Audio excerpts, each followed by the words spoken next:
team. What a way to start our morning with teaching and kind words, a sacred fire. What a good energy we had out there. Thank you, Derek. Thank you, Crystal, for your words. Before I invite our panelists up, I'd like to talk a little bit about our theme for the day. And it's not new, we've been working on this for a while, so a bit of context about how we got here. So you see on our screen the vision for Listuguj Education, Training and Employment. I'll talk about how that vision came to be and how we're breathing life into this vision. So you will recall last fall, the management team from across all of the units of LEAT, so the enhancement curriculum, the AGS, the LMDC and adult education, the management team, and the Council of Mi'kmaw Educators met over a course of 2 days to talk about what is strategic planning going to look like for the newly created LEAT. So some of the units did have strategic plans, other newer units were in process of developing, so there were different stages. So the decision was made, we're going to bring everybody on the same page and work towards a shared vision. And from there, develop the mission statements, the goals, objectives, operational plans. And the decision was made that all 5 of the units would share that vision. So how do we come up with that? A team of Mi'kmaq speakers, first language being Mi'kmaq, was assembled. And that team met a couple of times. I think they met twice, full days, all in Mi'kmaq, to answer those critical questions. Where are we going? We have our finger on the pulse, we have unity. We're moving forward. And their work culminated into the vision that we see behind us on the screen. It probably shows. To an untrained eye, it may look like 3 words. But we're going to talk about what these 3 words mean. Not just a literal translation. The work that went into that was painstaking to say, where do we want to be in 2043, in 25 years? How do we look forward and what are we all working towards? And the vision that this Mi'kmaq focus group came up with was that we would continue to be speaking our language, Siawinnui'sulti'gw, that we will continue to be proud of who we are as Mi'kmaq, Siawimgitelsulti'gw, and promoting lifelong learning, Siawignu'tmasulti'gw. But not literally translating these words, let's look at how they were put together. So you'll see the commonality in the words Siawi. That speaks to us about the continuity, about moving forward. So we're not going to start speaking our language, we're going to continue. Because despite the 520 years, our language is still spoken, and hopefully our numbers are increasing. The ending of the word Siawinnui'sulti'gw means all of us, all together. It's inclusive. So the vision for 2043 is not just for the children of today and their children, it's for all of us. We're all in this together. It's inclusive. Siawimgitelsulti'gw speaks about our pride, not an ego type of pride, but a pride of who we are as people, with our values, our culture, and our language intact. And that also speaks to the resilience. Despite all of the efforts of different governments, we're still here and we're still asserting. Siawimgitelsulti'gw. Siawignu'tmasulti'gw. We heard from Derek in his opening the important role our educators play. And I thought, second parents, wow. But really, you're spending 8 hours a day with the children and promoting and planting those seeds for learning. But we all have a part in learning. And that's what the vision speaks to. And again, Siawi, we're going to continue. We never stopped. We're going to continue learning. We're going to continue being proud. And we're going to continue to speak our language. For those of you more familiar with the language, and this was explained to me, many conversations with Marcia over the vision. There's a personal ownership to this vision. And you'll see it everywhere. It'll be in our offices, it'll be across the school, it'll be across letterhead, notepads, so that it resonates and we remember these. That we'll continue to speak, we'll continue to be proud of who we are as a people, and we continue to learn together. Critical. Looking at the ending of these words, Marcia shared with me a lot of discussion happened amongst the focus group that the words are served as a gentle nudge or a reminder. It's not a command form, Siawinnui'sulti'gw, but more Siawignu'tmasulti'gw. So that it's a reminder to all of us, not a command or a scolding, that we're all in this together. And I hope that helps with some of your understanding that's going to shape the dialogue that's going to happen today and the questions that'll come out of this conversation. What we're looking for today is to broaden our understanding. So we've brought together some thought leaders across the field, and more importantly, we've brought together our own talent, our own Mi'kmaq talent. How fantastic is that? I'm going to start by providing an introduction to our panelists, and then I'll call our panelist up. And I'd like to acknowledge the work of our organizing team, and Melissa, I know she's been running around furiously for the last couple of days. Let's give a round of applause to Melissa. Look at this setup in here.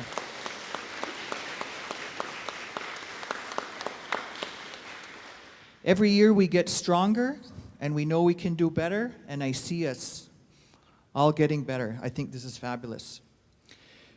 So in no particular order, but to acknowledge our out-of-town guest, we've invited Blaire Gould, an Innusk from Eskasoni First Nation who works at the Mi'kmaw Kina'matnewey. She's the Mi'kmaq language early literacy consultant. She's been working in the area of language revitalization and survival of the Mi'kmaq language with MK communities through many partnerships. She's a speaker, and she continues to work in success with other Mi'kmaq educators and associates for the Mi'kmaq language. We're very lucky to have her with us today. We have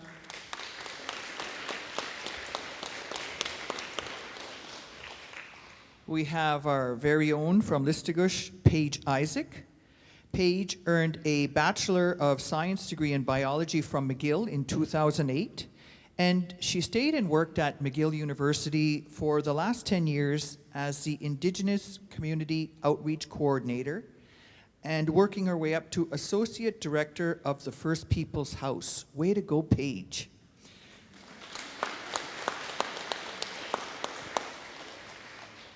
So in the course of her work, she worked in partnership with the McGill and Indigenous communities to provide support and a home away from home for Indigenous students to enhance their academic success, personal growth, and professional development. We often see that as a barrier for our people who leave the community for the first time, that disconnect that happens, and Paige was part of a team trying to make that better. In her last year at McGill, she co-chaired a task force on Indigenous studies and Indigenous education with a mandate to make concrete calls to action for the university. On that high note, she ended her career at McGill and decided to sell everything she owns and travel around New Zealand for a year working on organic farms. Well, that's a brave and courageous decision. We're lucky to have Paige back in our community now, and she's now employed as the land use planner for the LMG. Please give a welcome to Paige Isaac.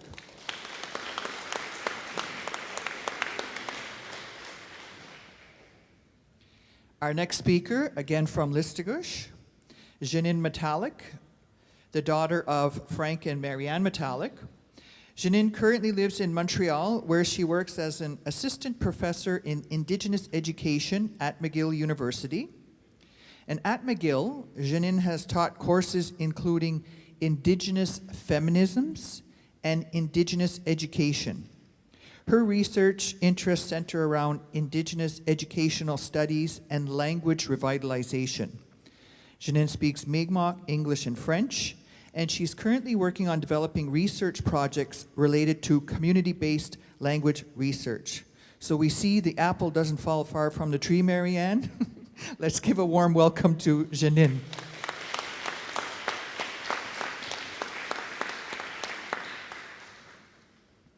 Also joining our panel this morning, Erika Marchand.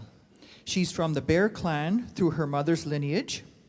Erika was born and raised in Siawignu'tmasulti'gw, where the river widens and the salt water meets the fresh water. She was raised there until she was 11 years old. Then she moved to Listuguj, where her father's from. Erika quit high school in grade 11, but returned to do her GED the following year.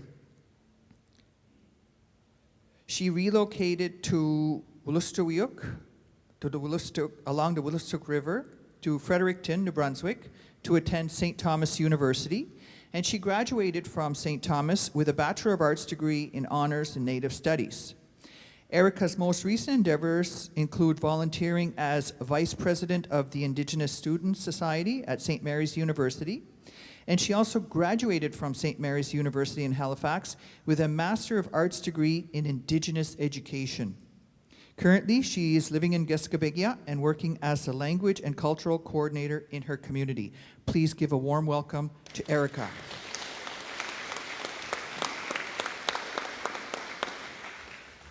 And last but not least, to our invited guest, Jaime Battiste.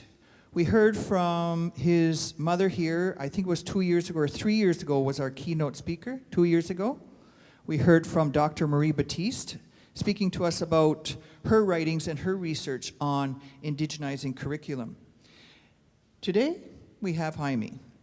Jaime's a law graduate from Dalhousie University and currently residing in Eskasoni. He's a member of the Bodlodek First Nation.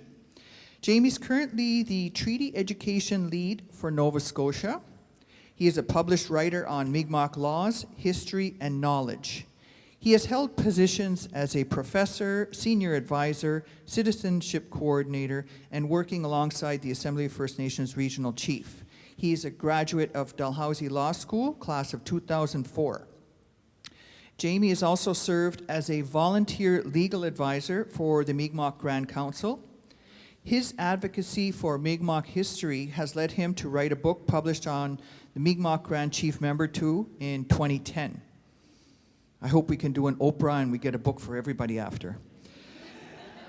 Jaime also has taken his passion for Mi'kmaq culture, history, and advocacy, and he was instrumental in developing the Treaty Education Memorandum of Understanding between the province of Nova Scotia and the Mi'kmaq people of Nova Scotia, as well as negotiations for the pardon of the late Grand Chief Gabriel Sillaboy. Put your hands together and welcome Jaime Battiste.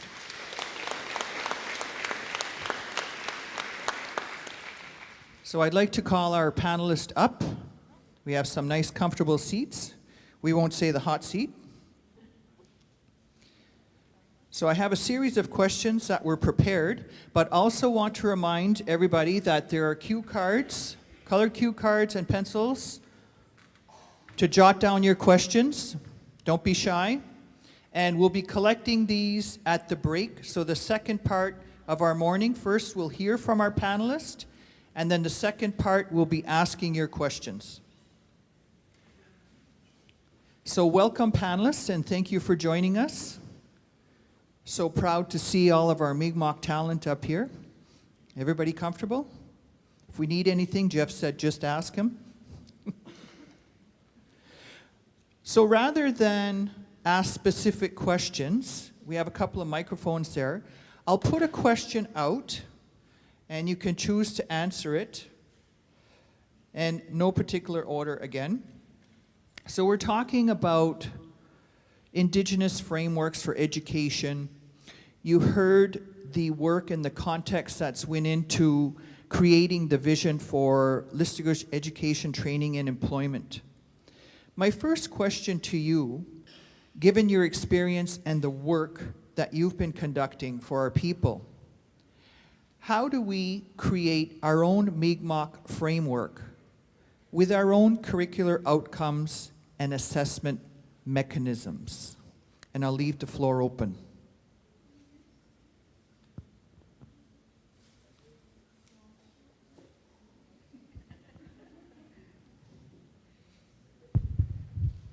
Thank you, Blaire. Blaire Gould, Unamagi.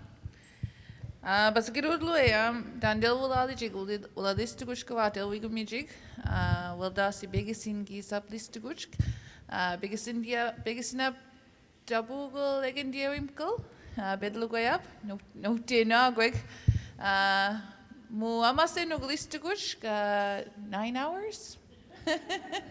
Garudil Discum good a gigant Gillianig. Gesadum, well, Madudijiga, imagine noted. Gedumuiwak Basig Crystal, well, I know Chidalso to Mahanse by Mugejidu on Gil, Garu Basim Kidemolnin, Nemo Diju, Dabui Bon Quegedu, Kisanesi Bon Queg, Gile bit Megidemo, Bagelusi debit, Siawinnui'sulti'gw. Again, I come from the organization Mi'kmaw Kina'matnewey, a self-government organization, as the education authority for the 12 of 13 Nova Scotia First Nation communities. As an authority, each of our communities has the jurisdiction and the control for First Nation or for their own First Nation education. So they make the laws and they make the policies. We are, merely an authority that engages partnerships and enhances training in the schools. One of the things that I thought, based on creating your own framework, is to just take control. And again, exercising your control as a sovereign nation and as a governing nation to make your own laws in education. It's not done overnight, and it's not done without a lot of resistance. With any change is a lot of resistance at any level. It doesn't matter, where I'm ripping the primary teachers' desks out of their rooms. That came with more resistance than you'll ever know. But at the end of the day, doing it together and doing it in a nice way. My philosophy is never doing anything to anybody, but rather doing things with people. And in any policy and change that we enforce or implement, it's always done grassroots up. One of the greatest things behind, and I heard a little bit about this morning, your visioning and planning exercises. I think that's very powerful. I think community-driven planning and visioning is what makes and enhances education all around. Again, having that holistic learning model where it's not just educators, it's parents, it's community members, having all stakeholders, and we're all stakeholders in this, teachers included and students as well, to decide, where they want to be. And I heard a lot about, where we want to be in 25 years. But the most important thing is is knowing where you want to be, but most especially knowing where you come from. And these children have a right to know where they come from and the contributions of their people. And you have an opportunity to make your curriculums relevant in the community context. I'm sure Listuguj has a rich history as the entire Mi'kmaw Nation does. And that is the first right that children deserve in their education.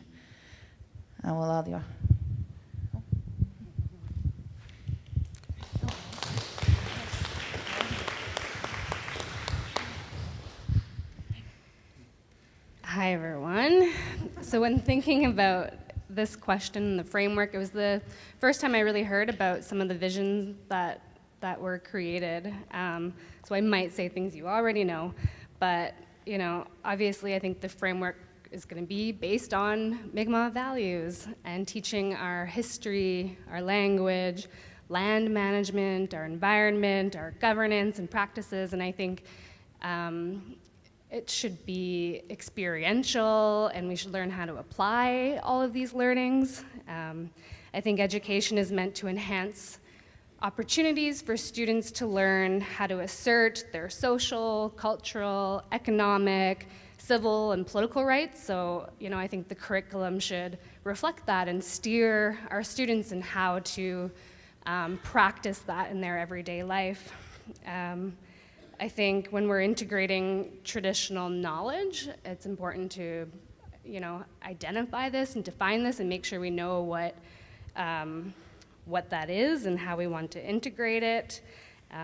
As mentioned, I think and I think this framework is being created collaboratively from the sounds of it, which, I think definitely makes sense.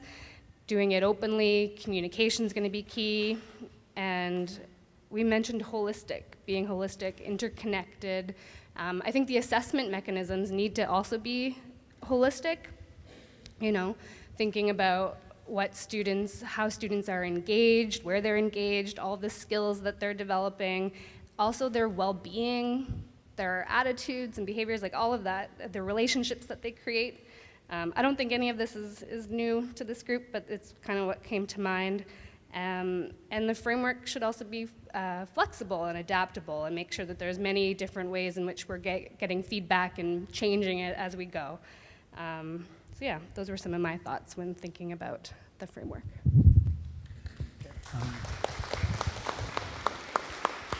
Siawimgitelsulti'gw.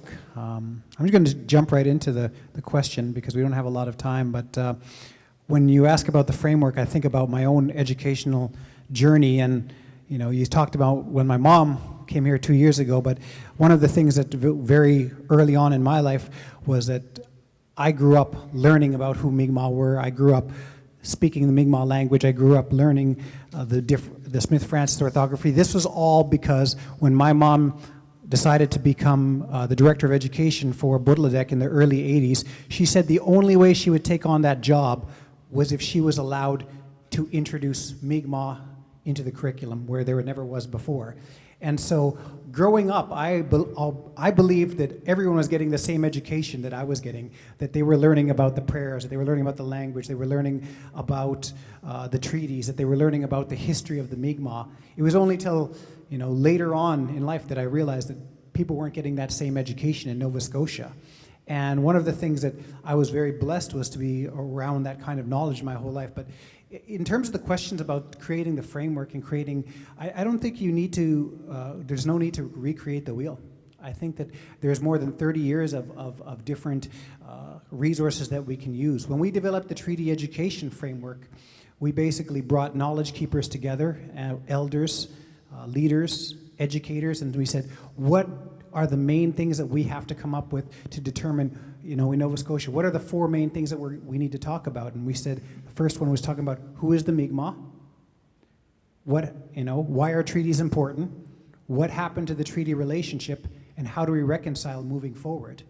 And then we took those 4 questions and we asked 30 teachers from all across Nova Scotia, some Mi'kmaw, some not Mi'kmaw, from all across it, and saying, what can we do in each of these grade levels that reflect these questions? What should we be talking about in the schools? And so if we're looking at frameworks, I think that, when we look at the Mi'kmaw from all of the 7 districts, we share the same values, we share the same language, we have so much similarities. You in Listuguj will have different parts like land-based education and things like that that you find significant and that you feel it's important to teach. But I think that you can take any framework, and especially the treaty education framework, and build onto it as opposed to starting from scratch. What you could do is take a look at it and say, well, here's what they're doing in Nova Scotia at that time. Does it apply for us? In a lot of cases they will, in terms of talking about treaties, Grand Council, some of the values that Mi'kmaw have, where some of the history within us, but as well, I think you can just take it and create it and tailor-make it for this district of Mi'kmawgi and say that this is what we can use and move forward. And everything that we're producing from MK, we don't just hold for Nova Scotia. We've been told by our leadership, Mi'kmaws from the 7 districts, whenever you're needed, go there, talk to them, and whatever they need, share it with them. It's never something that we keep. So whatever we can do to help, and whatever I can do to help treaty education move in Quebec or New Brunswick or PEI, I'm always available and willing to give any resources that we have free of cost and that you guys can just build on.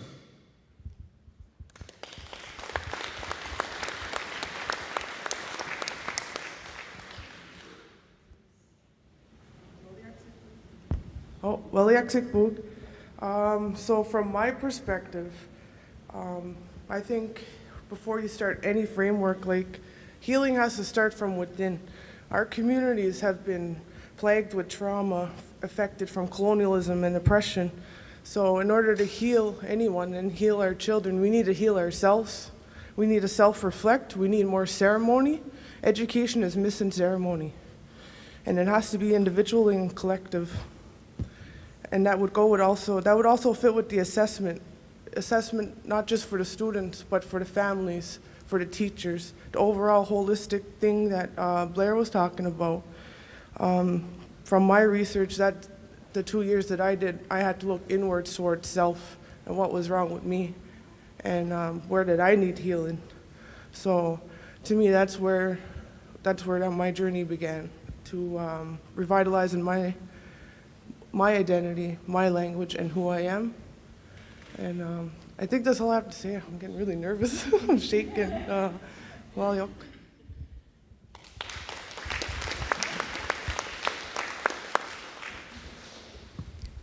Listuguj. Janine Metallic, Dlewi Listuguj, Giz Victoria Dewa, Nuch Dewisi, Nuch Frank Metallic, Hankich Marianne.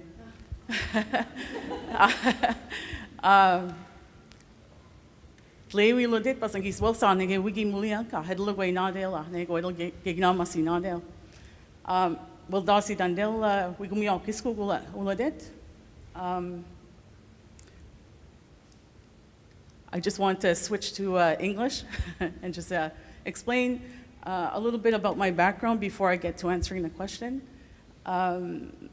My name is Janine Metallic. I'm originally from Listuguj, and my parents are Frank and Marianne Metallic. I can go through my whole family, but we'll be here all day. I just want to say that part of my work now, after being a student for many, many years, and now working at McGill University, is that I see the advantages now of going back to really understanding who we are and sharing that with other people. And so now, before any talk or any conference or any event, I try to do that first, and in part this will be answering the question. I start first by situating myself, because I think what we're doing as Indigenous people and what we need to continue doing, like Victoria said, we need to continue doing what we've always done. And so the first thing I do, and I see other Indigenous people do that as well, is we situate ourselves as a means of showing others who we are and how we're related. And so by doing that, by saying who you are, who you're related to, your connections to the place, what you're doing is you're establishing the relationship. either one that you've had for a long time or maybe a new one. And so that's one of the first things that I would say is part of going back to our own frameworks of teaching and learning and so on, is to situate ourselves. And as mentioned by the other panelists, that could be through language, that could be through tradition, through ceremony, as was mentioned. So that's the first step. So I think I did that one. The second thing I would think about is centering Indigenous knowledges, and that goes along with language, ceremony, traditions, and so on. I'm trying to think of the third one. Oh yeah, so another thing that I often talk about with people, especially with students, but also with researchers and other people that I work with, is that we need to think about the land and our relationship to it. And so in our introductions, as you've seen, we've all introduced ourselves not just by name and what we do, but also where we're from, because we're very much connected to the land. And I remember hearing Fred Metallic explain that very well here at one point, where he said that when we use our language and we say, Dlewi, Eskasoni, Isna Bodladek, Isna Geskabegiak, Isna Listuguj, when we say Dlewi, we belong here. And that's not conveyed in English when I say I'm from Listuguj or I'm from, So it's important that we do that acknowledgement, because as Indigenous people, we're connected to place. So no matter where we go, we're always connected to where we come from. So even though I've been living in Montreal for about 25 years, I often introduce myself by saying that I'm from Listuguj all the time. So I talk about you guys all the time and this place. And I also acknowledge that I'm in someone else's territory, and that's an important thing to do as well. So for anyone who's here and not from this area, you start to establish that relationship by saying where you come from. I think that's also reflective of our Indigenous practices. So going back to a framework, that could be another thing that we add to an educational framework, that we situate ourselves, we identify with the land, we connect to others in different ways through relationship, and we go back to our values, our customs, traditions, so language, land, and relationship. So those were three things I think that I would keep in mind when thinking about an educational framework. Namsit.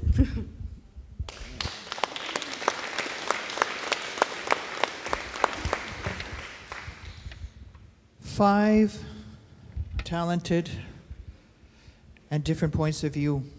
So I've been taking some notes here to look at, and just to capture some of the key points that were made here. Blaire, you talked to us about our children having the right to know where they come from. And that message has resonated right through to what Janine has just said to us about language, land, and relations.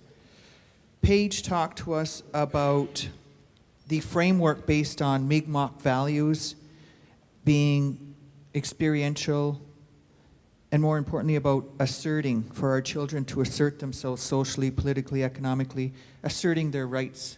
We're teaching them. Jaime, very passionate speaker.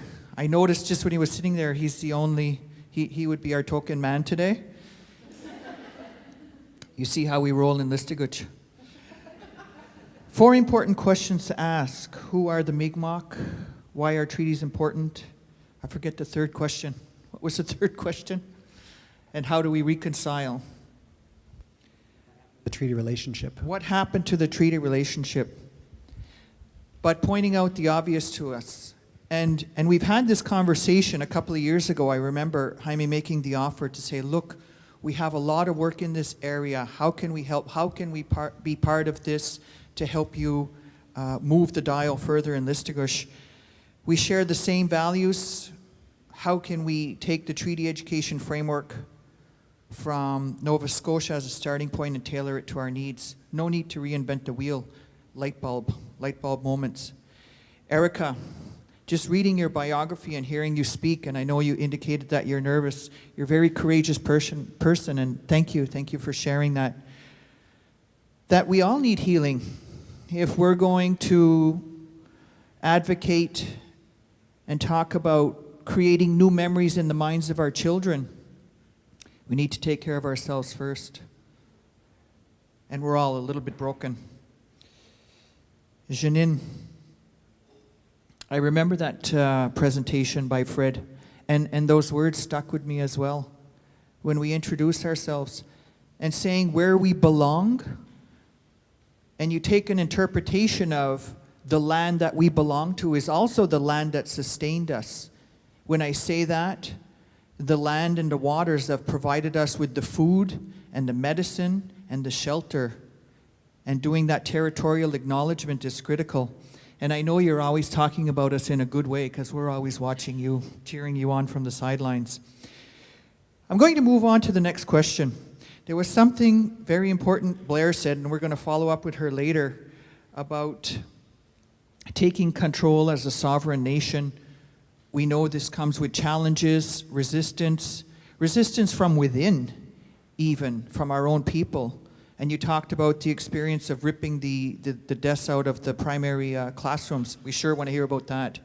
But my second question is related to the challenges.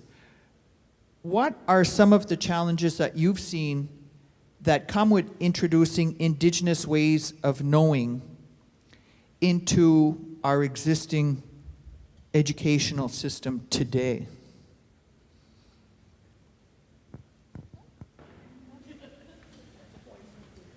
Dead up. Dead up. Gerudloi basig na challenge deluwajig wala mulnui dasig when kahaya ulnui dasim ka deli dasim kudini ge bilwe squijino modeli dason gude gil. And part of that, of course, we've stopped thinking in our own ways, and we've adopted the ways that others think. And part of that is through colonization, and I think we must acknowledge that. And part of that, that thought and that thinking pattern of ulnui dasin, ulnui dasin, it's not just a thinking pattern.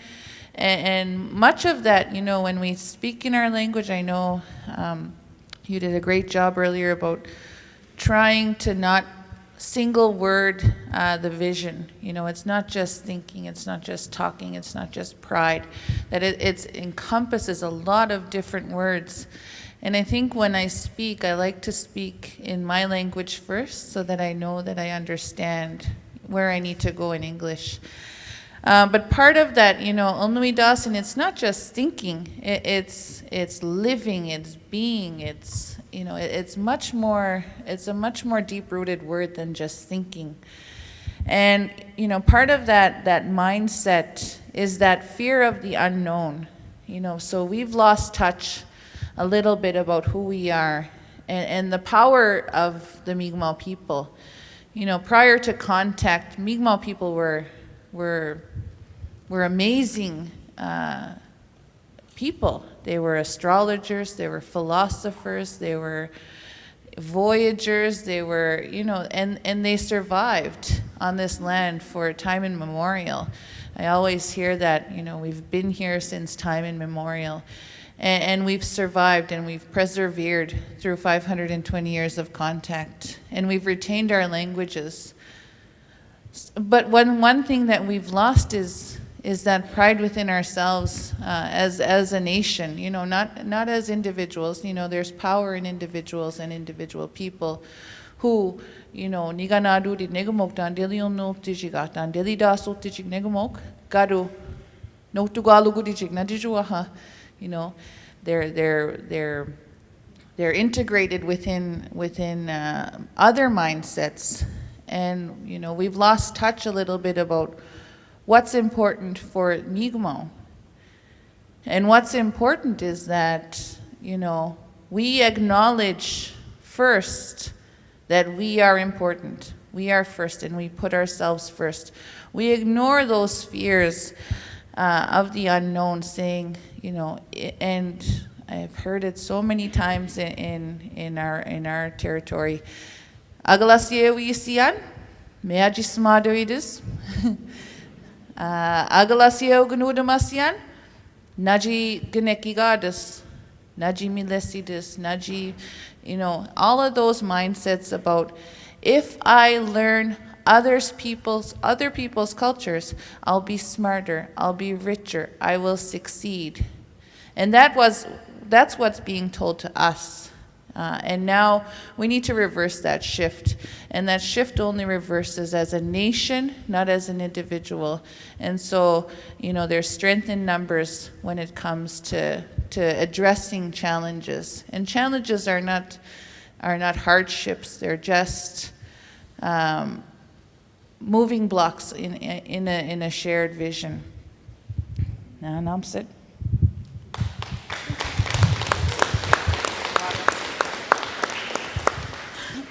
Are we just going in order here? Yeah, I just want to make sure. Okay, so these are just some of the challenges I saw, but I think, you as a group can understand these a lot better for yourselves.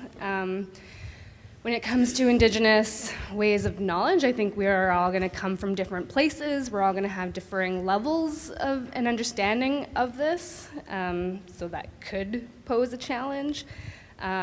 Creating the connections and relating the Indigenous knowledge to the Western curriculum, maybe harmonizing the two, identifying where it might clash.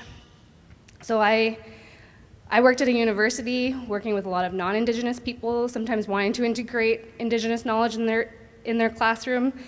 And so we had to talk about legitimizing Indigenous ways of knowing and teaching.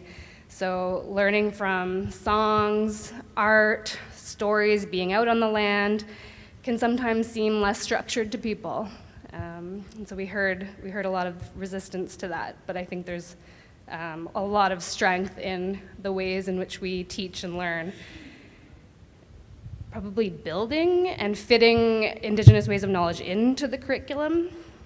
I think there's a lot, maybe creating, it might end up being all core subjects because there's a lot that we need to fit into a curriculum. Timing could be an issue, so sometimes feeling that this is overdue, but at the same time we need time to get it right. So there might be some growing pains, but I think we learn and adapt as we go, and we get the support that we need because this is something that's been done, and so just getting the support when needed. And I don't know if this is an issue. It usually is, but funding to support training, paying Indigenous community members to share this knowledge, just putting that out there because that's, always seems to be an issue. But those are some of the thoughts that came to mind.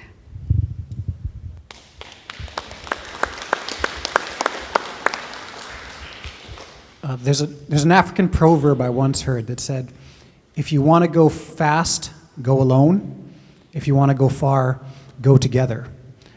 I think the biggest challenge that we're facing, if I'm going to focus on challenges, I guess, it would be that trying to create resources for everyone. Because there are people when we signed the Treaty Education MOU in Nova Scotia, we said we were going to support and advocate for it in every grade, every class, every school across Nova Scotia.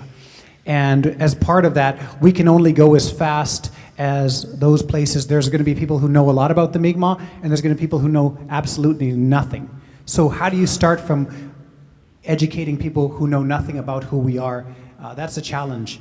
But it's all about collaboration. And one of the things that I think in terms of, yes, there's challenges, but I think there's more opportunities out there right now. We are living in an amazing time to be Mi'kmaw and to be in the Mi'kmaw education system, whether you're from Unama'ki or Siawinnui'sulti'gw or Gespeg. What we're going through right now is a Mi'kmaw revitalization, or what my mother calls a Mi'kmaw renaissance of educated Mi'kmaw people who are not only taught one way of knowing in terms of the Eurocentric education system, but we're also learning in Mi'kmaw to decolonize that education. And I think we have such an amazing opportunity in front of us with the government, with the Truth and Reconciliation Commission. I remember the words of our current Prime Minister, who when they had the Truth and Reconciliation Commission, he talked about his experience going to school. And he said when he went to school, when it got time to talk about Indigenous people, that the teacher said, you know, this isn't very interesting. We're going to skip over that.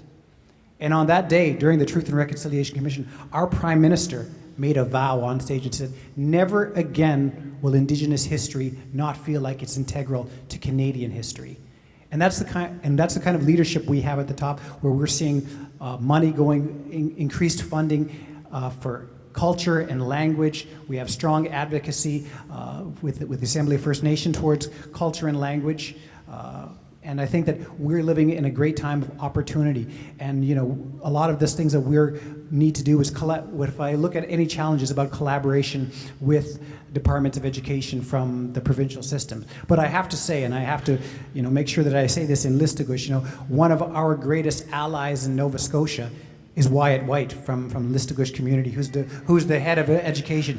If not for Wyatt White, I know for a fact treaty education would not be where it is within the Department of Education. But we're making progress because of that collaboration that we're having with MK and with the Department of Education. And it's an amazing time to be Mi'kmaw, to have all these allies, not only from the federal government, but from the provincial government, all saying that we need to start down this path towards reconciliation, and we need students and the next generation to know why reconciliation is important.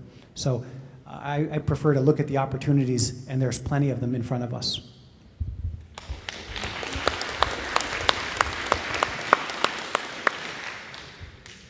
Well, I'm not going to say it too much, but from the research I gathered and the community members I spoke with, is that they don't see the values in our ways of being and known. They don't see the values in our worldviews. They don't see the values in our language. They don't see the values in our ceremony. So I think restoring that balance, restoring that pride in our people will be the first step. And I think taking baby steps and doing it holistically is the best way to do that. And like he said, it's the Eastern Door prophecy. We're living in it. We're in a time of change, and it's going to happen. No more.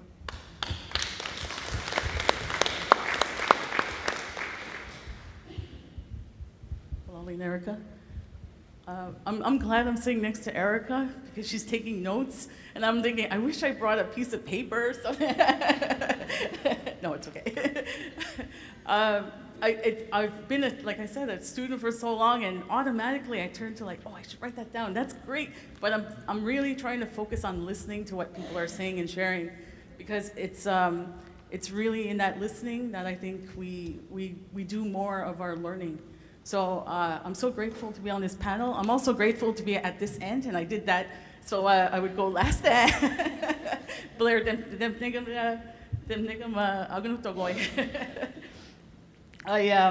I wanted to say something about, the question. To go to the question talking about the challenges of, I think it was talking about integrating Indigenous knowledges or Indigenous ways of knowing into educational systems and so on. I like Jaime, I would say that we sometimes have to flip the question or flip the script a lot of times, because the questions sometimes that we get asked can sometimes have a sort of like a negative or a deficit aspect to it. So we're always focusing on what's missing and what do we lack and what do we, what are the gaps? And sometimes I think it's important to flip back and to remember the positive side of things, and to look at, like Jaime was saying, look at the opportunities, look at our strengths. Other people have said that as well. And like Erika said, we need to restore the value that we put to our ways of doing things. And so I would even expand the question maybe to include not just Indigenous ways of knowing, but Indigenous ways of knowing, being, and doing, which covers all of the things that have been said previously. And I think that's in line with what other Indigenous communities worldwide are saying. We need to go back to our ways of knowing, being, and doing. And by centering ourselves and centering Indigenous knowledge in that way, things will unfold in a good way. So I think that's basically the way I would look at it. And I for now, I think that's the perspective that I would approach in integrating all these different things. I just want to mention that we're talking about teaching others as well. So now I'm in a position for the first time, or this past year, mentioned earlier, I'm teaching at McGill University as a professor in Indigenous education, but the majority of my students are non-Indigenous students. And so I take that as an opportunity to teach others about us, to teach others about the way we do things and our knowledges and our traditions, our languages. And I think, as was mentioned earlier, in a spirit of reconciliation, people are willing to listen if it's approached in this sort of like, again, building relationship and respect for other people. And we have that responsibility to teach others. And so at every opportunity, you don't have to be a professor or a lawyer or a consultant or so on. Every day, you can take the chance or the opportunity to teach someone else about what you know, because we all carry that with us. We all have that lived experience as Indigenous people or as people who work with Indigenous people. And so that's the message that I would convey, to flip and look at opportunities rather than the challenges, and to center Indigenous ways of knowing, being, and doing every day.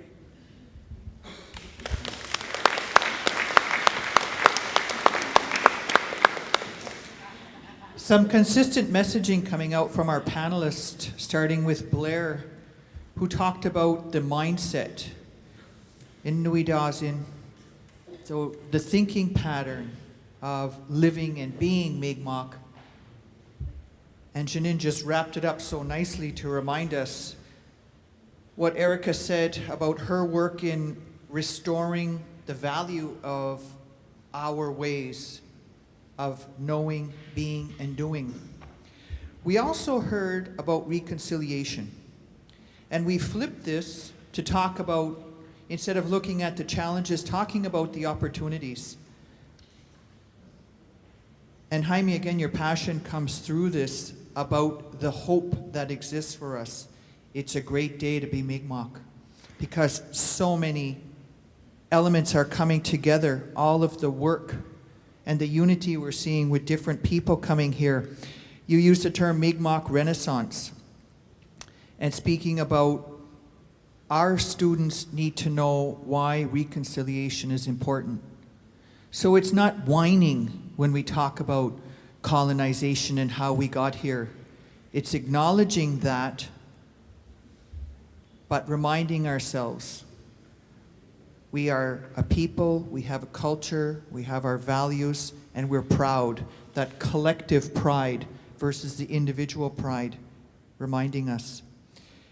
Our time is going very fast, so I'm going to move on to one more question before the break. And I've been trying to reword the question, listening to what's being said to flip it. Our third question deals with ethical concerns of using or also not using Indigenous knowledge in the classroom. What do you think some of the ethical concerns would be around this? There are no ethical concerns.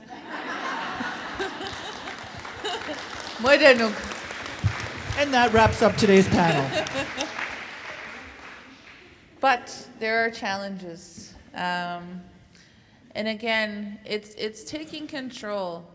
And, a lot of times in my experience, and I come from a really diverse population of schools where there's schools in communities. I think we have 13 schools in our family of schools that have that. And each one has its own special jurisdiction that they create their own policies. One thing that I did want to go back to is that agreement, again, talking about the province and our working relationship with the province. MK has an agreement with the province, and when we enacted our self-governing agreement 25 years ago, we said in an agreement that signed every year or every few years that First Nation schools will not only meet provincial standards but exceed them. And I think that's very important when we have school contexts in your own communities, You know, you're not only meeting standards, but exceeding them, infusing your cultures, infusing your languages, infusing your traditions within a school to empower children. And I think part of those challenges is that we get caught up in just delivering what the province says or what provincial standard says or what Canada says, and we lose sight of what we can control. I know a lot of times I fight battles for teachers who say, well, I can't take my children out at recess because these children are too big and my children are too small, that they're afraid people will get hurt. And I say, what kind of policy says that you can't bring children together? And of course they can't produce it, so they go outside. And again, it's creating policy. There's power in policy, and there's power in taking control over that policy. So if you have land-based, I know I speak to a lot of my colleagues across the nations, and land-based seems to be the most challenging policy to implement because it's being out on the land, because it's being natural, because it's being, some may view a little bit dangerous. But again, there's power in knowledge, and when people understand what their children are doing, when teachers understand what their students are doing, and when communities understand what children need to do, there's power in that, and that allows for land to be continued, or land-based learning to be continued. One of the things, one of the challenges, again, is the fear of teaching other people's culture. And again, I run into that often in our schools. We have a large population of Mi'kmaw teachers, but even too, they're afraid of teaching their culture because they feel they're not adequate enough to teach that. They feel like, they're lacking in traditional knowledge, they're lacking in this, and as well as non-Indigenous or non-Mi'kmaw people, they're afraid to teach other people's culture. They feel like they're not professional enough, that they don't have that teaching. And to that I say, it has to start somewhere, and being grounded in allowing yourself to take risks, of course in a respectful way, always acknowledging, back to those first points about acknowledging where you are and who you come from. That knowledge comes from somebody, and if you end that transfer of knowledge, you're slowly burning those libraries down, as my elder said this week, about knowledge. And so I think those 2 points again are the challenges. There are no ethical concerns, and I can't stress that enough. We have to not be afraid about taking that control, and you have to be committed to the best interest of the children. And the best interest of the children, of course, mirrors vision and mission. Nanam said, Walalio.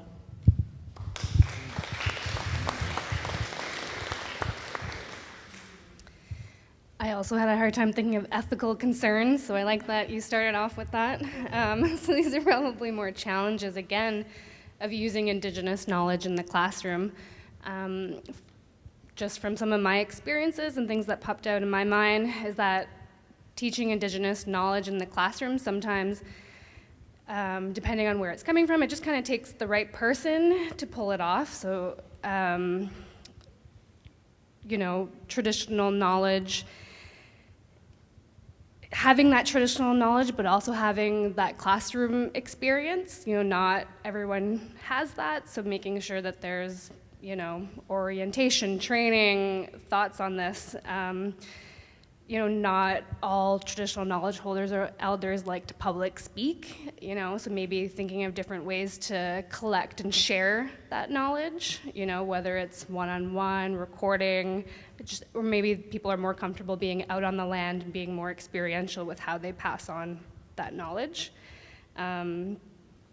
I also think ensuring diversity and inclusivity is supported in this framework. So knowing where our students and staff are coming from, I would say that we have a pretty diverse population here, thinking about where people come from, making sure that,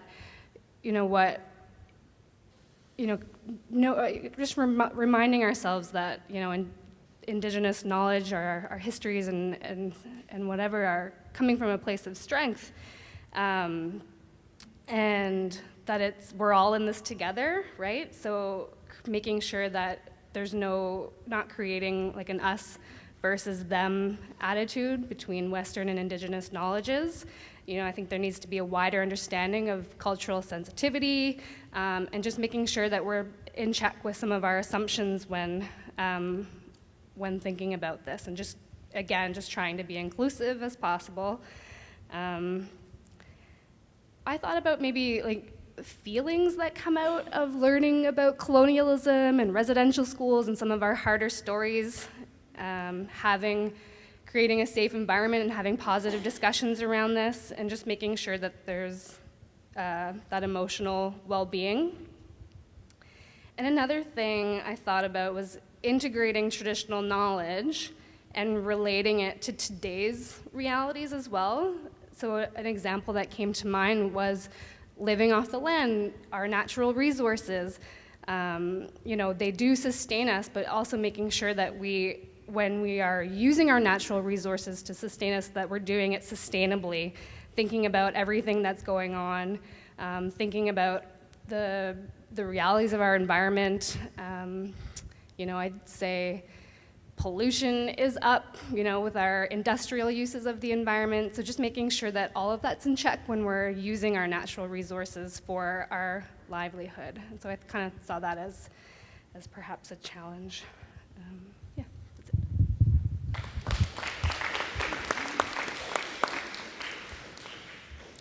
One of the inspirations behind Treaty Education Nova Scotia was Grand Captain Andrew Denny, and when he went to school in probably the 80s, he was in high school, or 70s, I'm not going to tell you how old he is.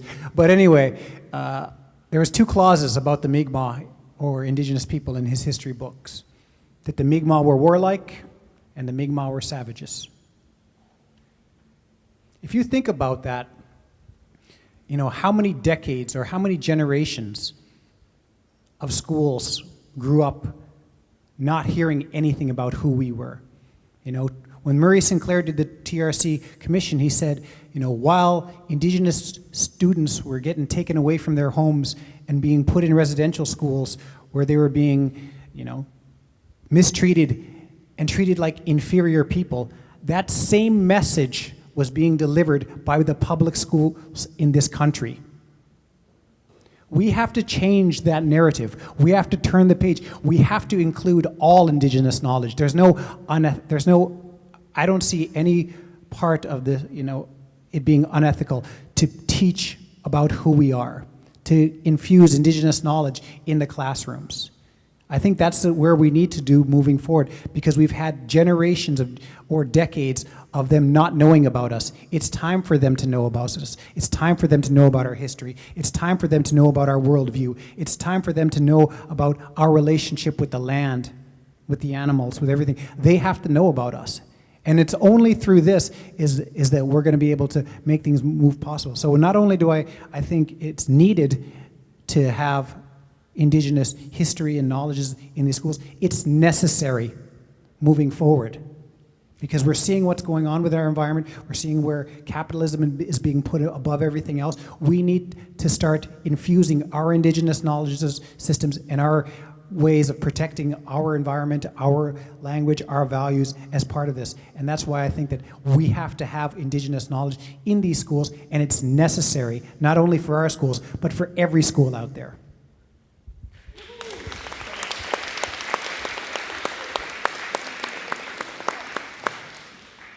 Ethical concerns. The biggest issue I would see would be a non-Indigenous teacher teaching ceremony or teaching Indigenous knowledge when they don't have any background. That would be my ethical concern. And knowledge can never be lost. We are the ancestors. The answers are within us, and that's through ceremony we can find these answers through self-reflection.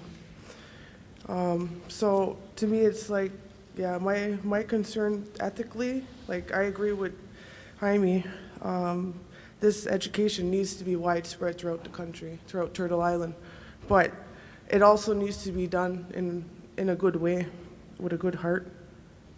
And I think that's all I have to say. I'm Sonoma.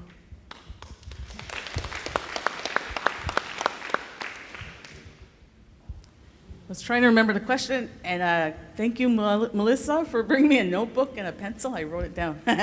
So, ethical, I think the question was asking about ethical concerns with using or not using Indigenous knowledge in education. And again, I was doing a little mental gymnastics of trying to frame it in a positive way. I think one thing is to, first of all, again, maybe replace the word concerns with considerations. So if we look at thinking about what are the ethical considerations that we can make for using, and like Blaire, I don't see any problem with, there are no ethical concerns because there are just ethical considerations that we can make of integrating knowledge into our work. And it's funny, when people start thinking about ethics, usually it's in the framework of research, or if it's in the framework of in law or something like that. So, but when I think about the work of people who've gone ahead of us, like we're acknowledging our ancestors. Every panelist, I think, has mentioned that we're not here alone. We're here because a lot of people were ahead of us, and including Marie Battiste and others. They were the vanguard, you could say, moving ahead, plowing the way for all of us to emerge as scholars and teachers and researchers and so on. And so that renaissance that Marie Battiste talks about, that Indigenous renaissance, you see it here. And in your work as teachers, you're continuing to build and contribute to that Indigenous renaissance through your students and your children. And I was so happy to see Carly this morning. Carly's one of the BEd students in the McGill BEd program here in the community. And I see pictures online all the time, and I see other people posting pictures from the program. And I see the McGill babies that are coming up. I see a lot of, and not just McGill babies, but other babies as well. And so think of that as that's the next, these people are going to continue that renaissance that was mentioned earlier. And in terms of ethics, I think, again, it's a matter of reframing it in Indigenous terms. And so Indigenous scholars, people like Sean Wilson, who talks about research as ceremony, he talks about things like, instead of thinking about research ethics, because it sounds so formal and we have to build policy around it and so on, think about your own relational accountability. So rather than think about ethics, is this ethical? Is what I'm doing ethical? All right, all these things. Think about your relational accountability to the people that you're building those relationships with. So I think that's an important ethical consideration. If you want to keep the terminology of ethics, I would say think about your relationships. First of all, with yourself. So looking inward, as was mentioned before, we need to look inward. So you have a relational accountability to yourself and to your own integrity, but also your relational accountability to others. So the people that you engage in relationship with. And as was mentioned earlier, we also have a relationship with the land. So it's the self, others, and with the land. So I would say those three pieces form our quote-unquote ethical responsibility or relational accountability in terms of ethics. So that's it for me.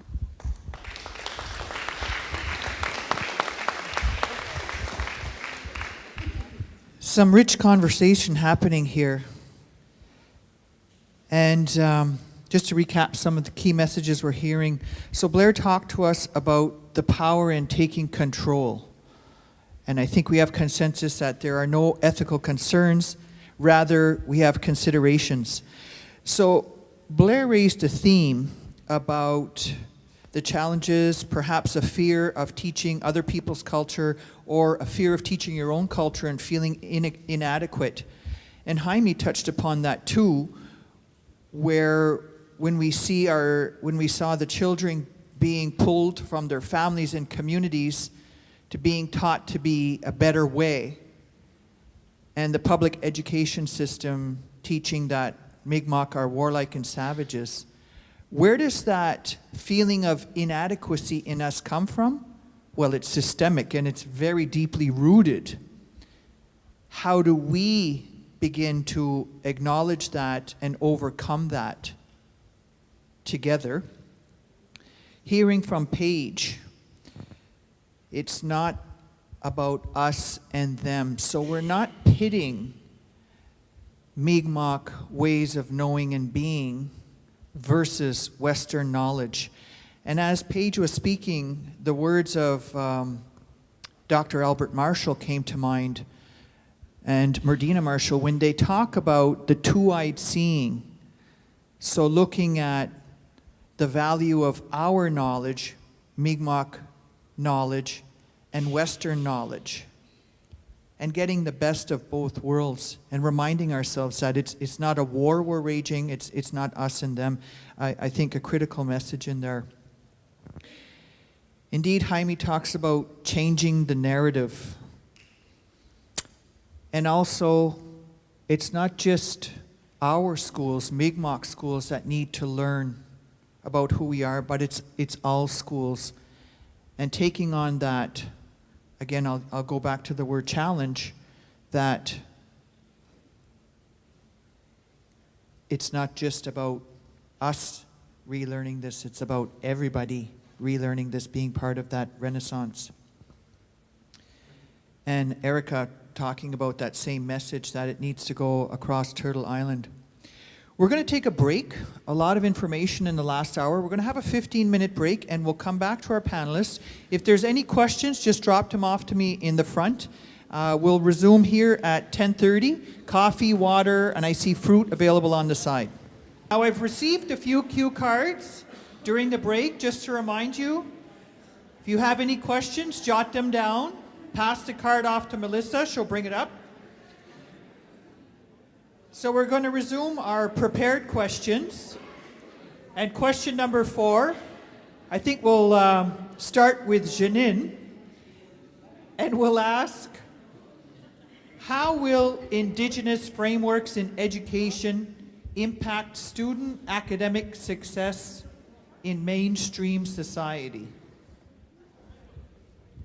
How will Indigenous frameworks in education impact student academic success in the mainstream society?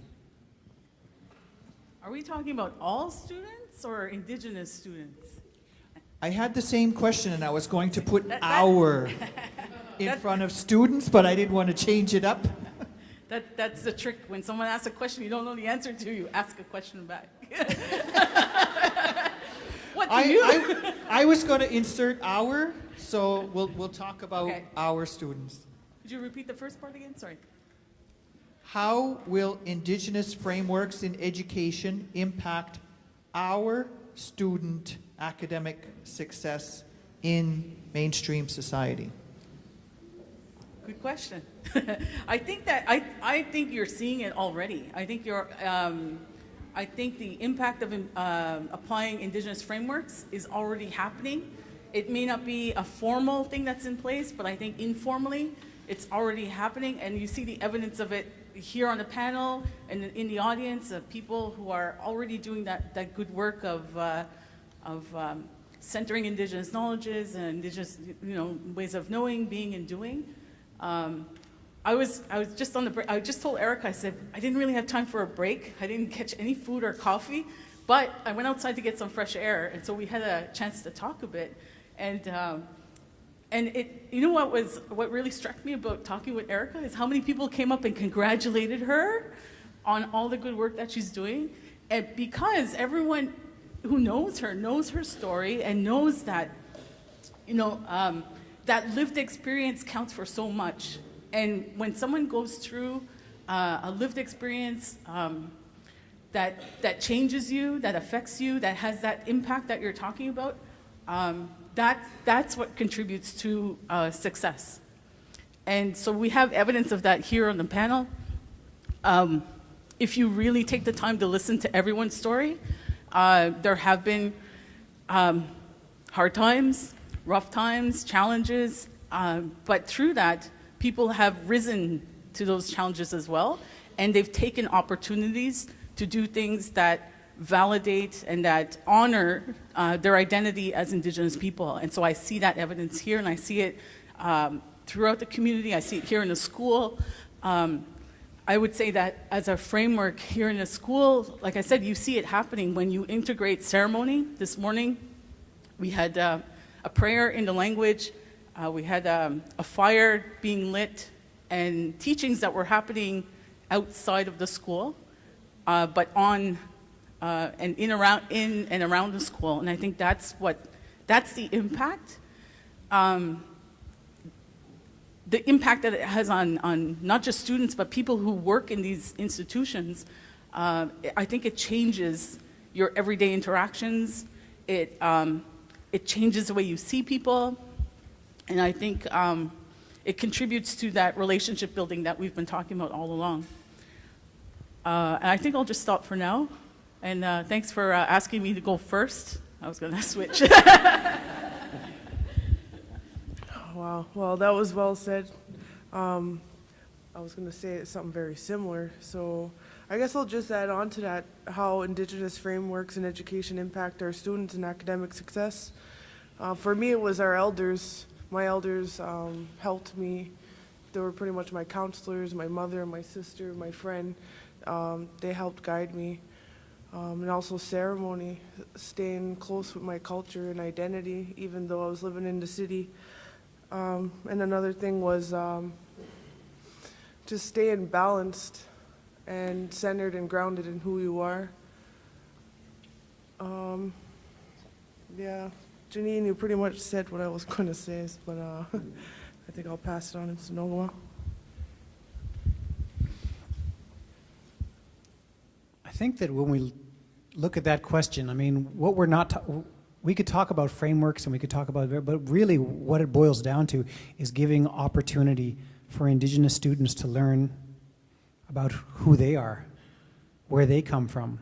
And if you give Mi'kmaw students stuff about Mi'kmaw history, stuff about Mi'kmaw values, stuff about Mi'kmaw place names, about Mi'kmaw language, they're going to be successful in it. And that's where the MK model is shown kind of in Nova Scotia. We have the highest graduation rates across Canada for Indigenous people at close to 90%. And the biggest reason for that is because we give our students the ability to relate to an education system that wasn't based on their culture. But what we're trying to do is decolonize that education to ensure that it includes their culture, who they are. And I don't think it doesn't take a research study to tell people that if they learn about who they are and stuff that's familiar to them, they're going to do better than stuff that's foreign to them. So it's just breaking it down to its very basics, giving students the chance to learn about what they've grown up in their households knowing about, they're going to be more successful in that. And the education system for many years has not been reflective of who we are. And what we're trying to do right now, when we talk about balance or reconciliation, I asked an elder, how would the best way to describe that? And he said, Uljo'adug. We're recreating balance where there was no balance before. So, Don, when we were talking about it, when we're talking about education, or in reconciliation, we're talking about Uljo'adug, Don Dilganamad, I guess.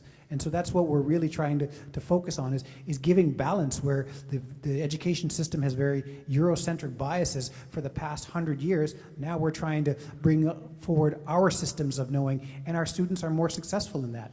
And it does, yeah, and that's the main reason why.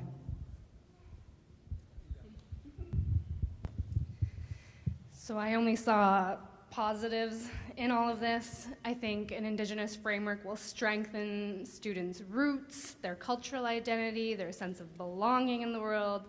Understanding colonialism and how that impacts our families and communities can only be positive for someone, like really understanding the effects and the roots of a lot of problems we see today. I think it would help with students' confidence, everyone's confidence really, in bringing Indigenous knowledge to the forefront. I think it would encourage students and everyone to continue to learn and bring back this knowledge to support our communities. So I didn't have the chance to come to Listuguj, and I learned a lot of what I know through my extracurricular activities, being part of youth groups, working at the youth center and the cultural center, and learning from my family. And one thing that really impacts me, thinking about when I went to university, hearing from Indigenous speakers, learning about residential school for the first time when I was in university, I thought that was pretty crazy, not even knowing what my community has gone through and how that's impacted my family. And so that was really important for me. And so if we can teach kids that at an early age, I think that's only positive.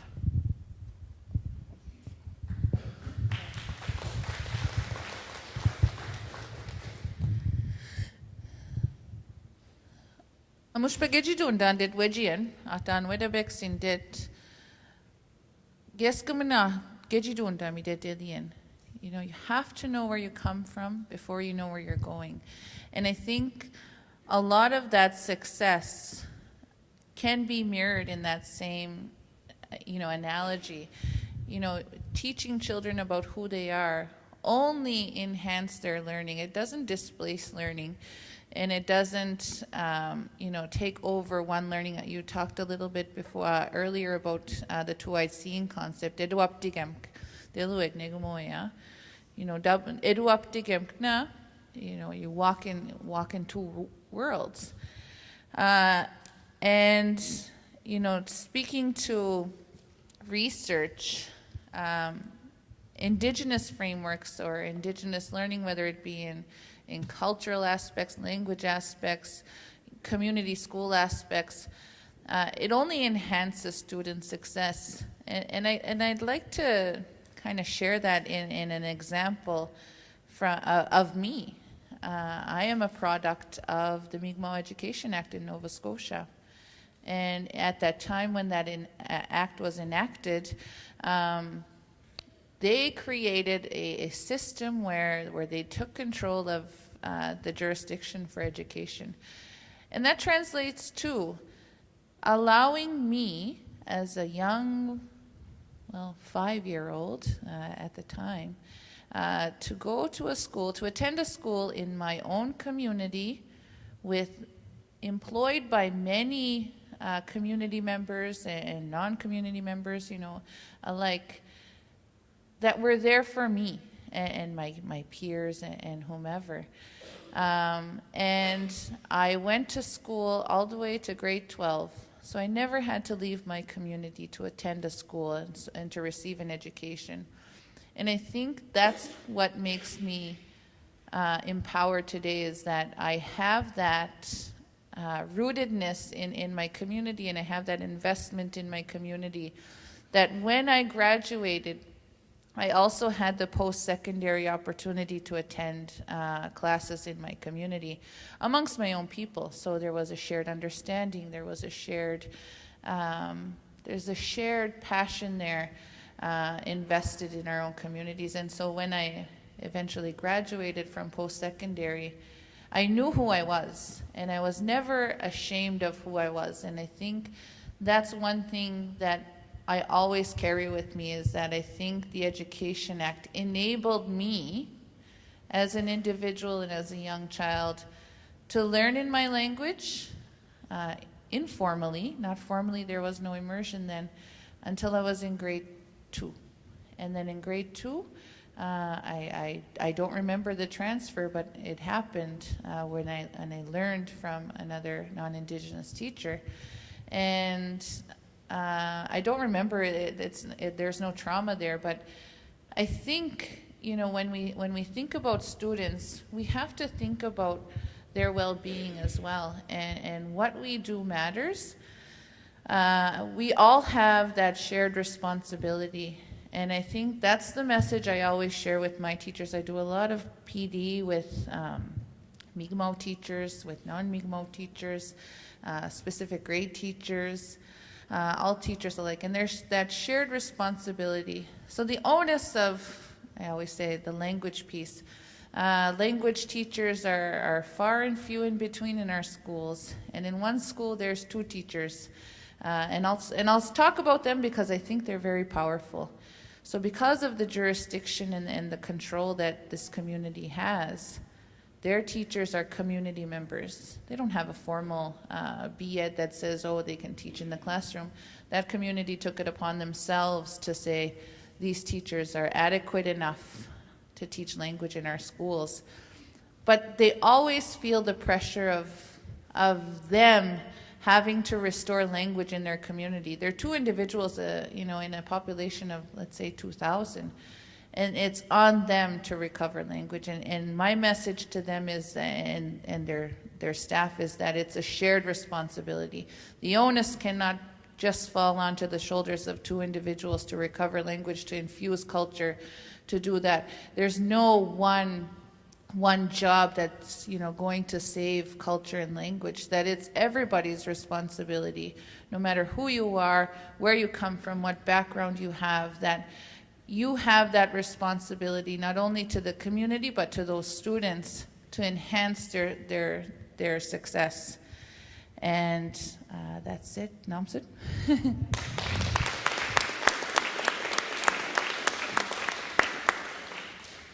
We have agreement across the panel that the impacts are positive when we infuse Indigenous frameworks in education. And some really great examples here. Talking about that shared responsibility and those 2 Mi'kmaq language teachers, I see a parallel to our community. Having spent many years in a classroom with Marianne learning the language and looking at Janice and Marianne struggling along for many years as 2 people against a tide of the English language and sticking to it. So congratulations, ladies.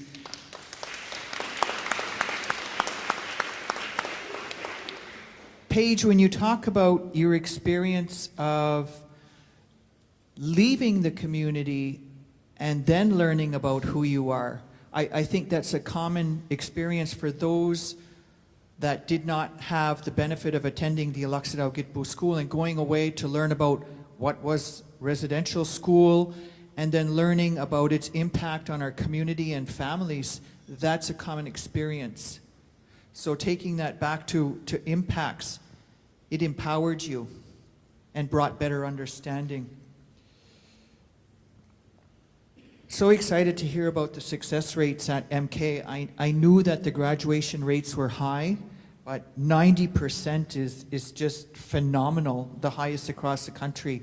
And that's a signal of what the work you're doing and how we can work together in achieving our vision, making our youth empowered with material, people, language that is familiar to them, that they see in the home, and it becomes validated in the school. So we know this brings a positive impact to their success. Erika, I think Janine did a great service in talking about that, and we all feel that, cheering you on, and the courage you show about sharing your story and about how you found that balance and identity. And Janine, didn't mean to put the pressure on you. I want you to have a coffee. I want you to feel relaxed here. But using the example that we already do see the impacts around us, that it is normal for us this morning to go make our tobacco offering, to listen to the teaching, to have an elder with us. We know that. And we're normalizing this behavior or what we see in the ceremonies by having our children always present and seeing this. A sidebar comment from Felix, who is not merely our videographer today, but making a commentary about when we hear it takes a village to raise a child. Really, the village is coming to the school and it's coming to a classroom near you. Moving on to our last scripted question, and then we'll get to the questions from the team. Our final question is centered around our teachers needing support to know how to deliver Indigenous curriculum, be they Mi'kmaq, non-Mi'kmaq, non-Indigenous. We need to support our teams. So how can we support our team throughout the year in their delivery of Indigenous content, Indigenous curriculum? I'll start on this side. I'm very fortunate.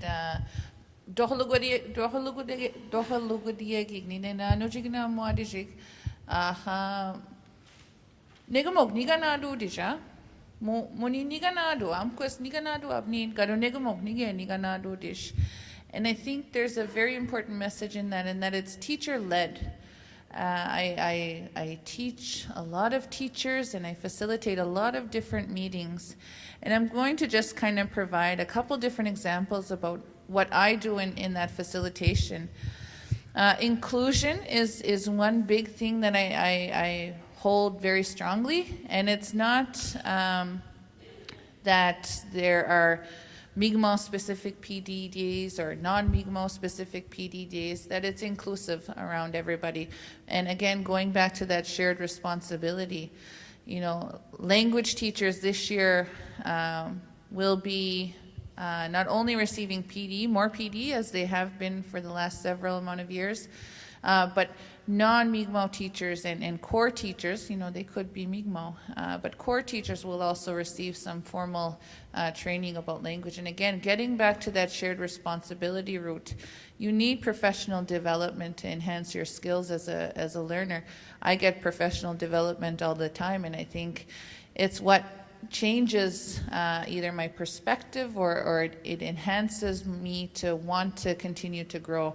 And I think that holistic lifelong learning model again applies here, is that I never stop learning. You know, I only continue to learn. Networking is something that's very powerful in our schools and amongst our language teachers especially. They hold networking gatherings, and I understand some of those impacts of professional development days. We deal with that battle all the time. There's a sub shortage where we're from. And, you know, how we kind of embrace that is we volunteer to work on Saturdays. And it's through their dedication, their commitment, that they come together on Saturdays to do professional learning. So that I don't take language away from the classroom. I know language is, you know, in some instances 45 minutes a day in a 2-day cycle, in a 6-day cycle week. So oftentimes they only get, you know, 1, maybe 2 days of language a week. In some cases, you know, in other cases it's every day. So when I pull out for PD, I need to make sure that it's meaningful PD, it's relevant PD, and it's PD that will create some kind of consistent change. When we started PD, we've always had PD, but when I started this PD, it was the responsive teachers that I took from. And I surveyed teachers and I asked them what they wanted to share and what they needed to know, what resources they needed, what technology they used. Again, technology is a big and important factor at MK. We've given all of our teachers now, I think almost all, iPad Pros. And so it's that message that we want to go paperless. We want to, again, be on the cutting edge of technology. We want to empower our students and do that. So networking has been that big factor. And rather than paying for a substitute, I pay that substitute fee to a teacher for their time and their commitment. And when I first started, I had 100%. Today, my networkings are usually about 150% attended. Not only because I pay, but because teachers are interested. And because this is teacher-led, again, they decide what they want to learn, and I just bring it to them. I merely facilitate that shared, learning to come to them, and they customize that. Professional learning networks have been a hit, and I talked a little bit before about ripping the desks out from primary teachers, and I really had to. But again, professional learning networks, bringing like-minded individuals together, whether they be all kindergarten teachers, and kindergarten teachers we have 18. So bringing those teachers together from all across the province to come to the table to learn together. And this is often teacher-led. I provide resources, I provide discussion questions and guiding questions to kind of guide the day. But again, the PD really comes alive when teachers share what they know. And so that it's never me telling them what to do. Again, it's teachers telling other teachers what they're doing, and I think that's very powerful. And again, I never do anything to individuals. I like to do things with them, and so they structure a lot of these days. One of the PDs that I have upcoming this year, because we're very planned for this year, is that networking piece, and again, going back to the land. And so the networking now, the focus is land this year, and we have 4 networking sessions in the quarter, or in the fiscal year, and I try to do them quarterly. But what I'm going to do is combine two networking days and do a camp out for 2 nights. And again, this is going to be in an isolated area. This is where our children go for language camps, culture camps from all over, and they're going to learn just as the kids do, because they need to know that. And so we're going to bring our guides together and our elders together to come and teach them. Some other PD that we have, again, is led by different people. I've had the one and only Janice and Marianne come to my territory so many times, and I think our teachers never just get enough of that. And they inspire us to want to do better, because we've seen this, and we've seen Marianne and Janice develop speakers, and of course Gail, Diane, and I hear there's a new teacher this year. And again, that development of speakers, there's that common goal, and I think achieving that is multifaceted, and it doesn't come as one way or one perspective, that it comes from multiple perspectives. So when you have teachers lead PD, and you know, they request PD, you empower the teachers, and so there's a different level of engagement, there's a different level of commitment, because it's requested by them, and for their students. And I'm Sid.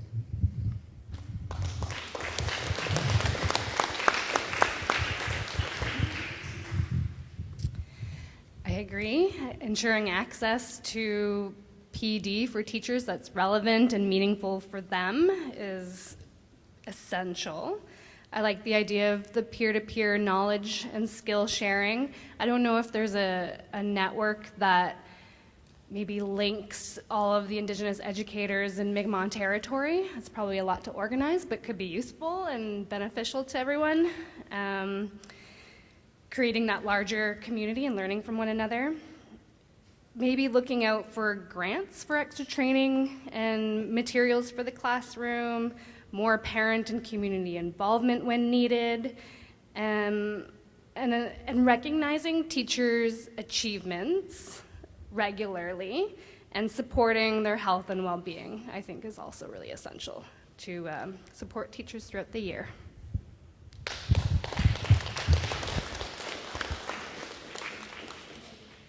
Just to echo what Blaire said, I mean, in one of the good things we do at MK is we do have a lot of really good PD, and we do have some very passionate teachers that give up their Saturdays sometimes to take these trainings that we pay for. But I think one of the things that we also do well at MK is we have an MK symposium every year that each community has a chance to showcase what they're doing to other Mi'kmaw communities.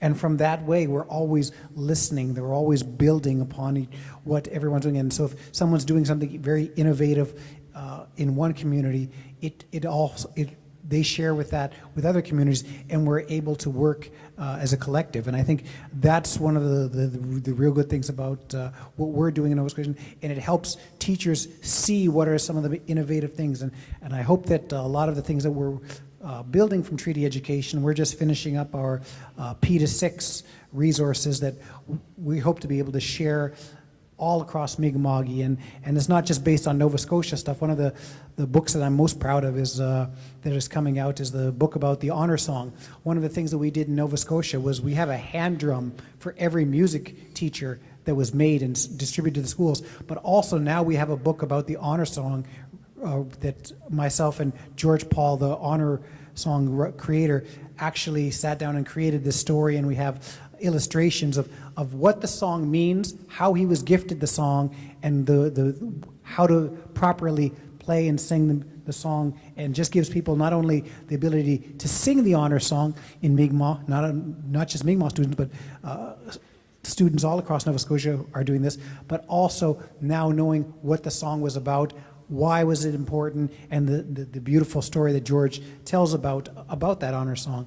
And I think these are things that we'd like to be able to share, and I hope that we'll be able to share some things that teachers will be able to pick up and say, yes, we can use this in New Brunswick, or we can use it in Listuguj, or we can use it wherever there is Mi'kmaq. And I think that by continuing to gather as collectives, that we're better able to help each other, and that's how we are able to help each other, but also help the teachers in those classrooms as well.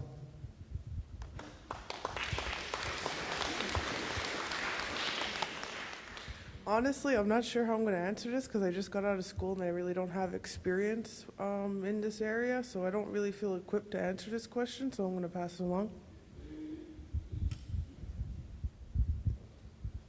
We're talking about professional development of teachers, and I would say that as students, and I still sometimes haven't made the full switch of, I'm not a student anymore, but as students, I think we have a lot to share with our teachers, and I think every one of us has had experience either in our communities or in public schools and in universities, colleges, and so on. And so I think as part of professional development, it's also important to listen to what students are saying. And I think even in our schools here, and our students who are attending schools elsewhere, either in the public school system in New Brunswick or in other communities, and then later in post-secondary institutions, is that students have a lot of things to share about their teachers, but we don't necessarily have the opportunities to share it with our teachers, on a regular basis. Just to go back to what Paige was saying earlier about not having the opportunity to go to school here at AGS, I'm a little bit older than Paige, so I really didn't have that opportunity either. I grew up here, but my entire schooling was in Campbellton, right from nursery and kindergarten. I remember Miss Irene in nursery. She was my nursery teacher, and Miss Jerry in kindergarten. And some of you may not remember that time, but in the 70s, I'll say it. It was in the 70s, Blaire. It was in the 70s. Maybe before you were born, but I remember being in preschool, and that was the first and only time that I had an opportunity to have Indigenous teachers. And it only struck me later, as I was going through my education, that teachers played a key role in my education, but I learned a lot from all teachers, not just Indigenous teachers, but non-Indigenous teachers as well. And I see some here. It's like a flashback to grade 12 history class. But I think that in terms of professional development, at its core, I think it's about, like Blaire was mentioning earlier, lifelong learning is important, building a network, as was mentioned. And I think maybe as teachers, you can think about it as in your practice as a teacher, in your professional development as a teacher, you're always learning new things. And so that continues, just like Victoria was explaining earlier about that prefix on every one of those words. If you look at the word Siawi, in our language, that just means you continue. You're continuing. And so as teachers, as educators, as administrators, as parents, people are always learning, and they're continuing to learn. So if you want to think about it in terms of professional development. You could also think of building, I heard the word network. I also like the word building a community of practice, because you're all practitioners in some way. And so building community, or not just one community, multiple communities of practice. It could be a community of practice of people who teach language, and there's more than two. There's a lot of I hear them in the hallway. I see you. I see you on Facebook. It's so nice, and I have to mention, when I first saw the videos that were coming up from the Forest Kindergarten, it brought me back to being kindergarten at the Apollo School in Hamilton, and I didn't have that experience of being out on the land. And so I think the students who are here and who are pursuing their education here have so many different possibilities in terms of learning, and it's a testament to the teachers who work here and who continue to instill. And Blaire, you said that word, infuse. You're infusing the language and the culture and the traditions and their connections to land and to people here in the community. I think that's the most powerful thing you can have, because if you can have students go through that system here, and we have people here who have done it, that's all contributing to the success of students, like we mentioned earlier, and also to the continuing development of teachers and educators and administrators. So I think that's maybe going to thinking about building communities of practice, networking among those different communities, and again, just being mindful of what students are experiencing, because we've all had experiences as students, and I think it's something to be said for having that kind of lived experience and things from that we can share. Going back to ancient history, when I was an elementary school student and high school student in Hamilton, I didn't have that experience, so I didn't even think about, in a way, I didn't even really think about my Indigenous identity, because I didn't feel like it was an issue, or it was a standout feature or something like that. But it struck me, I graduated from high school in 1990. For some people, 1990 might not mean a lot. For some people, the summer of 1990 has great significance because of what was going on in Gahaga territory. And this was before the internet. So everything that we saw was through the news. And whoever lived through that time will remember where they were and what they were doing during the summer of the so-called Oka crisis.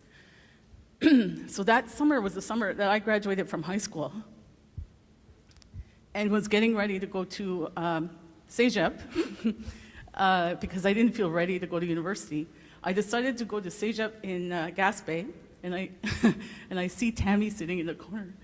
Because Tammy and I, summer of 1990, were on our way to go to CEGEP in Gaspé, and it was terrifying to see some of the images on the 6 o'clock news of the Oka crisis and all the imagery that was being shared with people.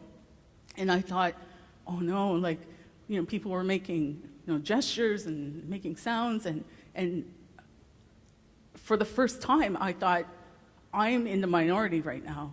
And that was really scary, to say the least. But I take it as a point in my education where all of a sudden I knew, just like other people, what Paige mentioned, about we had to learn about our own history. And that's an important part of our history as a collective.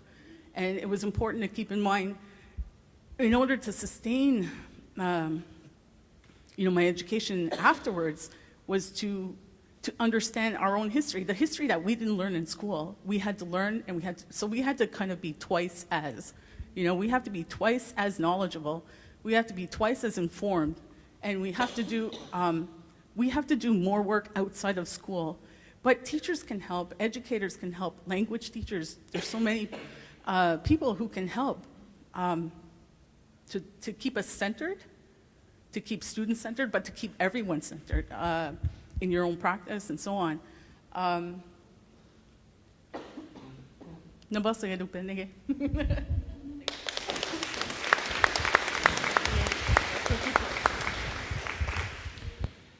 so humble, Janine. She says, that's it. That was a lot. So I'm going to try and capture here some of the key ideas that were coming out of this. So again, the idea we're exploring is how do we support you as a team throughout the year in delivering Indigenous curriculum, Indigenous content. And we heard from Blaire that first and foremost, the PD, professional development, needs to be teacher-led. And using a model of inclusion, which goes back to the message that she keeps resonating, that it's a shared responsibility. It belongs to all of us. Again, we see that in our vision statement. We are collective, and that's our Mi'kmaq values. What a brilliant idea to these networking gatherings 4 times a year, and the 2-day camp out on the land. I mean, I think that sounds exciting. Making PD meaningful and relevant by surveying the teachers for input.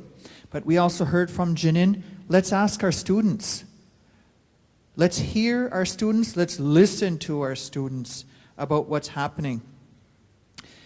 Paige shared with us that it's also important, in addition to PD and that sharing of peer-to-peer knowledge, is recognizing our teachers' achievements and what we've done. And all too often, we've been reminded by this panel to flip from the negative to the positive. It's very easy to find the faults and the problems, challenges, issues. We beat that to death. But let's start celebrating and recognizing achievements amongst ourselves and our team. And Paige reminded us how important it is to support health and well-being. We've been through the strategic planning exercise together, and that same message resonated through all 5 units about employee assistance programming, and that's part of all of your strategic plans, and we need to operationalize that, and we need to live that.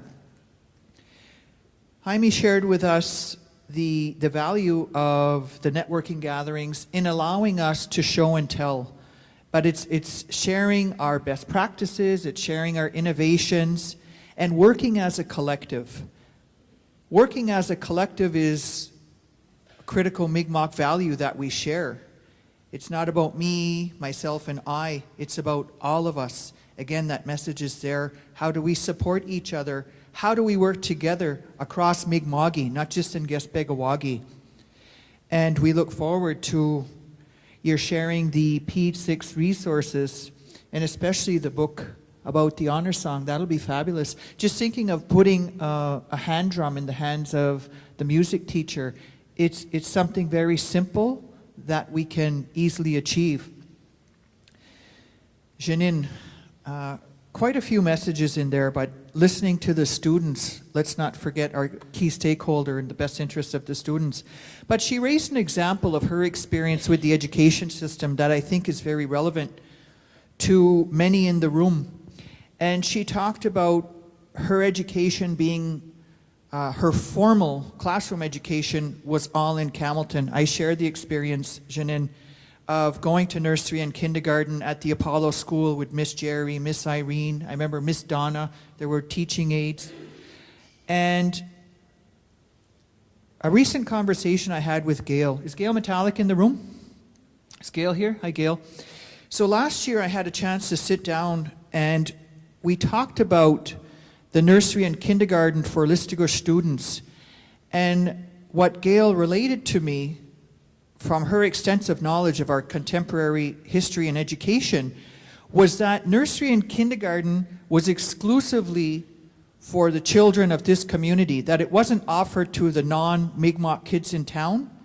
And that speaks to that systemic bias that we look at that continues in education, of that feeling of inadequacy, that we were judged to or deemed to be not ready to enter into that school system, so we need more support, and we had a special nursery and kindergarten just for us. And I didn't know about that, and it's 30 years ago we're talking, from the 70s, until Gail had pointed that out. So part of our history, part of our challenge is knowing about where we come from so we know where we're going. And having to be twice as informed. I think many of us can relate to that. So we're going to move on from the formal questions that were prepared for our panelists to a number. I have about a dozen here we're going to try and get through. We have about 25 minutes to get through this. So rather than just going all the way through, if you think you want to respond to this and try and get through all of the questions here. But if you really have something pressing and urgent to say, please do add to it. So one of the first questions we have, and it's very similar to the last question that we addressed, is do you have advice for non-Mi'kmaq who are teaching Mi'kmaq children? Yes, don't be afraid to. Don't be afraid to use the resources that are at your disposal. I feel like one of the things that we look at in Nova Scotia is if we're going to be teaching treaty education, every grade, every class, every school across Nova Scotia, only about 5% of that is Mi'kmaq. So we have to depend on that 95% who are not Mi'kmaq to ensure that these students get that in their classrooms. And I would highly encourage them to, use whatever resources you have, but also ask questions to the people in the community or to your colleagues. But don't be afraid to use these. Don't be afraid to teach these things, because it may not be the teachings that you grew up with, but they're important teachings, and it's only from your courage that we're going to be able to make that long-lasting generational shift that we need in Canada when it comes to Indigenous education. So I would encourage you strongly to do it. Just do it.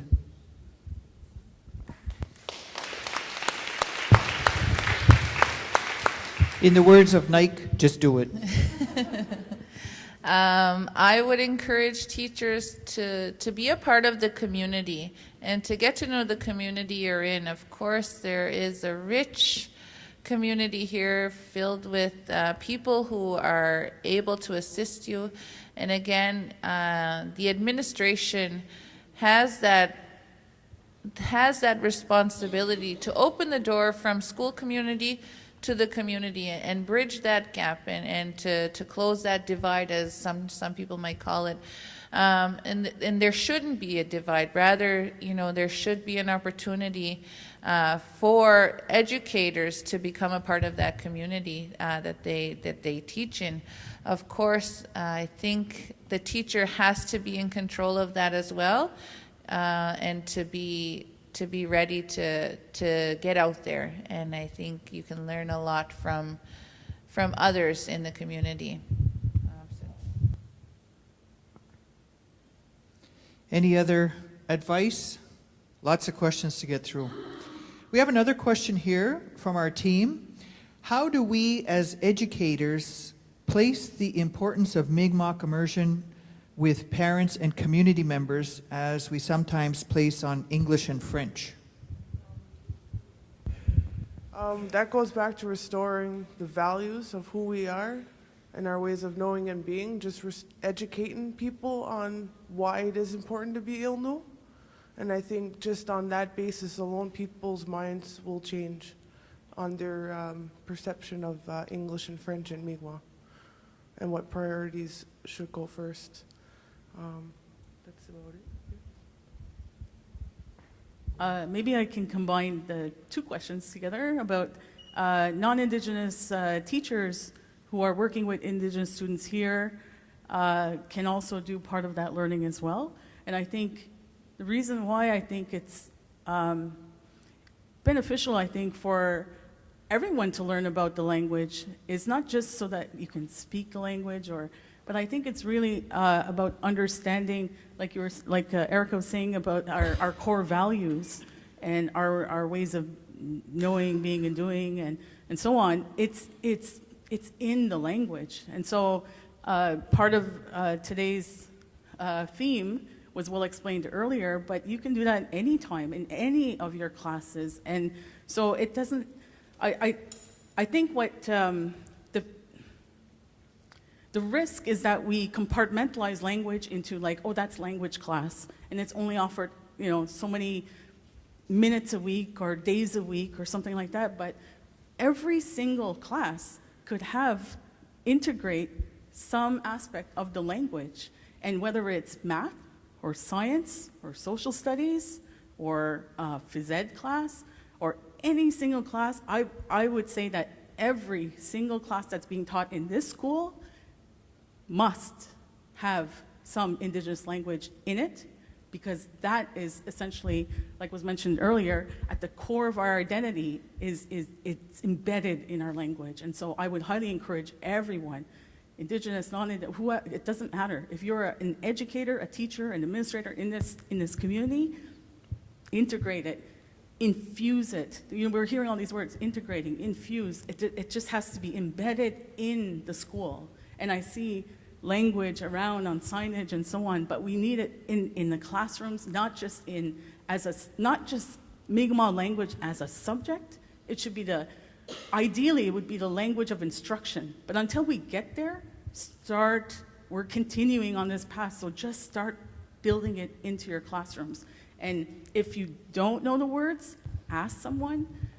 You can ask me, you can ask other language speakers we have in the room.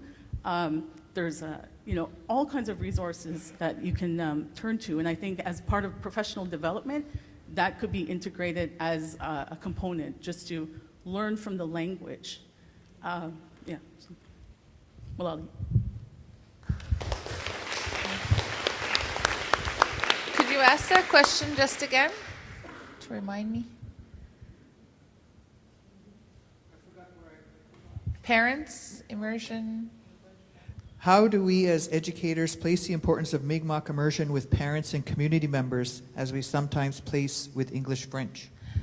I guess I'll answer that based on my own community context. We have an immersion school up to grade 4, full immersion, and also we have a English streamlined school, K to 12. And I think, based on the experiences of the immersion program, it fluctuates every year. So you'll have high enrollment in one year, low enrollment in the next year. And the parents drive that, right? They are the deciding factors of where their children will attend school. And when the community or the individuals of the research, Star and Charisse, share the information to say immersion students excel, they're not lacking. They excel in reading in grade 7.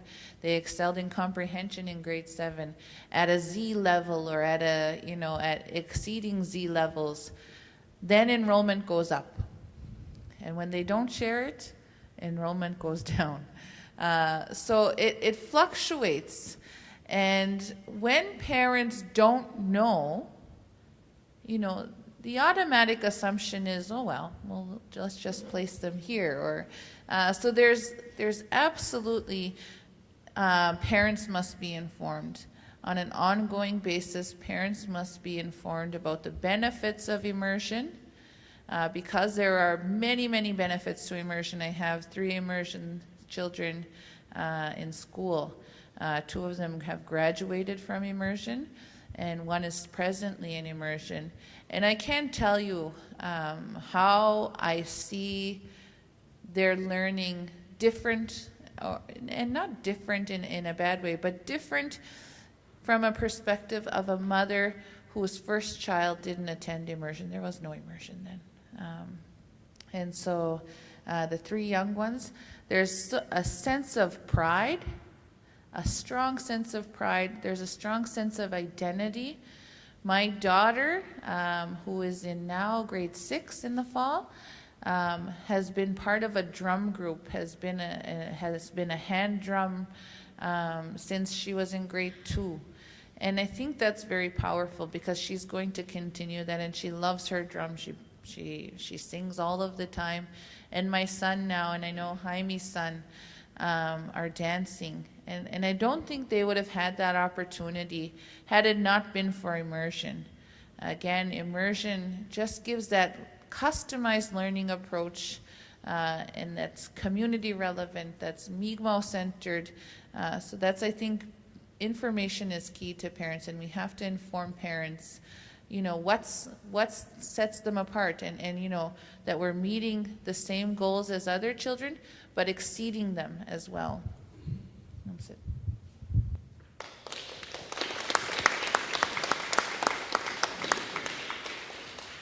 A lot of questions here on language instruction, so I'm trying to kind of combine them here. Janine, you talked to us about infusing language instruction into every subject, into every classroom throughout the school, and avoiding that compartmentalization. The question here deals specifically to that. Should you teach language on its own without our history, our culture, and our knowledge?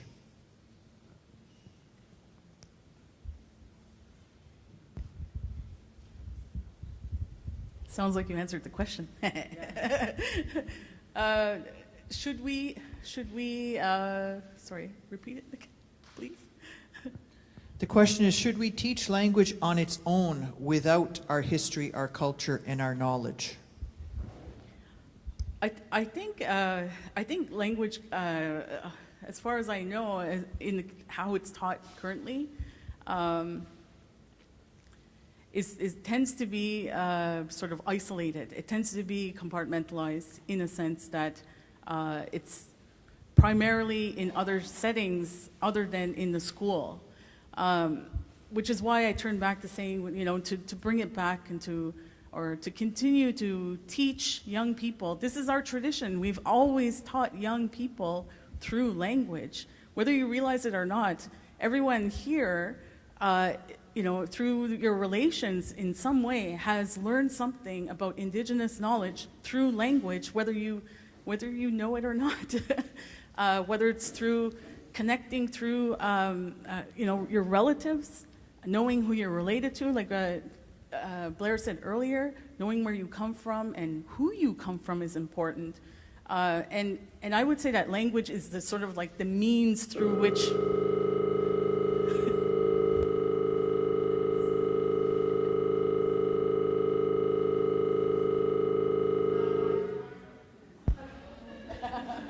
Time's up, Janine, sorry. it's recess time. We're ready to go. Okay. What I was saying is that through language, I think we get to the core of Indigenous knowledge, and I think this is sort of the theme along the lines of this PD Day here today, is that how do we I hear the word success, and I hear, you know, of our students and all. It's really, how do we get to honoring who we are as Indigenous people, centering our knowledges, and I go back to language, but I would also, as I mentioned earlier, I never, ever took a single class or had a single teacher who taught me Mi'kmaw in school. That didn't happen. I learned it at home. And I realized that not everyone had that opportunity. Those opportunities were disrupted because of different factors related to colonization. So education itself is a colonizing activity. But despite that, I think we're in a position now that we can change that. We can disrupt that pattern and interrupt that pattern where it was once taught that if you spoke English or spoke French, you would be more successful. And in a way, maybe my parents bought into that a little because they sent me to French immersion.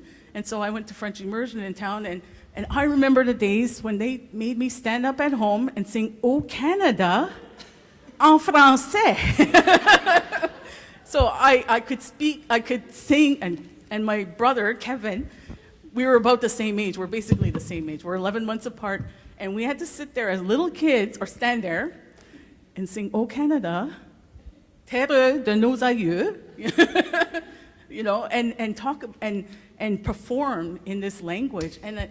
But really, I mean, we didn't forget who we were, because my parents, other relatives here in the community, other members, my grandparents in particular, they made sure that we didn't forget our language, because it was the way that they could connect to us. They could maintain that relationship with us through the language. And I would argue that today, This is how we need to rebuild this community and build stronger relationships with each other. And I'm talking everyone, not just Indigenous people, but non-Indigenous people as well. When you're in Mi'kmaw territory, our official language should be Mi'kmaw. Innui'sulti'gw.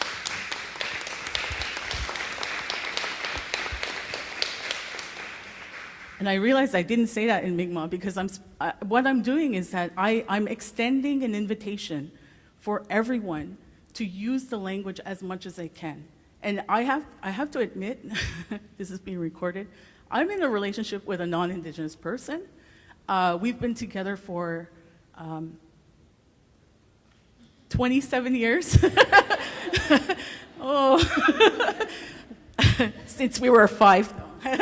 No, we've been together 27 years, and really it didn't dawn on me till much later in the relationship that why is it that we're not using Mi'kmaw language every day? And so guess what? He had to learn the language. And so now, when he cooks for me, I hear, oh, kiskatek. And I love hearing the language, even when I'm in Montreal. I'm in Gunniengahaga territory. I hear Gunniengahaga language all the time. But when I'm home and in my space, I can also hear Mi'kmaw language on a daily basis. So he'll say, kiskatek, gewisin, michi, like those are all food-related terms. But I'm glad that he cooks. But in our everyday interactions, we try as much as possible to use the language. And as a non-Indigenous person, it's funny now, he's starting to, and I don't think he can completely think the way we think in the language, but it's sort of automatic. It's automatic now. So it takes a little bit of practice, but if you keep at it, you'll get there to the point where it just becomes a natural way of thinking and speaking and just having the language around you. So.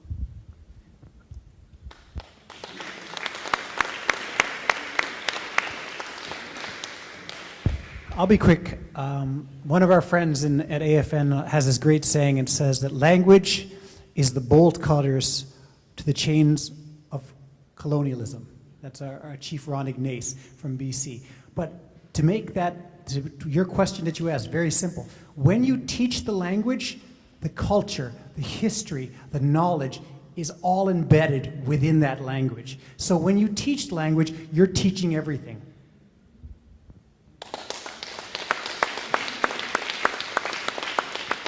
That's worth repeating.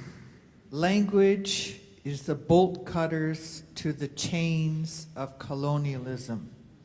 Repeat after me. Just kidding, just kidding. Okay, we have a few questions on spirituality and ceremony, about teaching and embracing spirituality in the school. So one of the questions is, should our ceremonies and rituals be openly practiced in our school with our students? Yes, I think they should be openly practiced, and no one should feel ashamed, because I think that's one of the things that held me back previously. Well, I was addicted to drinking, so I'm just recovering from that from a year ago. But that was one of the things that stopped me from doing ceremony, was my addictions and the shame that was brought with it, the shame of being Mi'kmaw, because growing up I spoke Mi'kmaw, and then they told me at school that I couldn't speak Mi'kmaw no more, and none of the kids understood me because my mom was the only one who taught me Mi'kmaw. So I had that shame. And ceremony released me from that shame, so now I embrace it. Now I wear my medicines. I appreciate who I am and where I come from, and I know where I'm going because of ceremony. So that's what I have to say about that.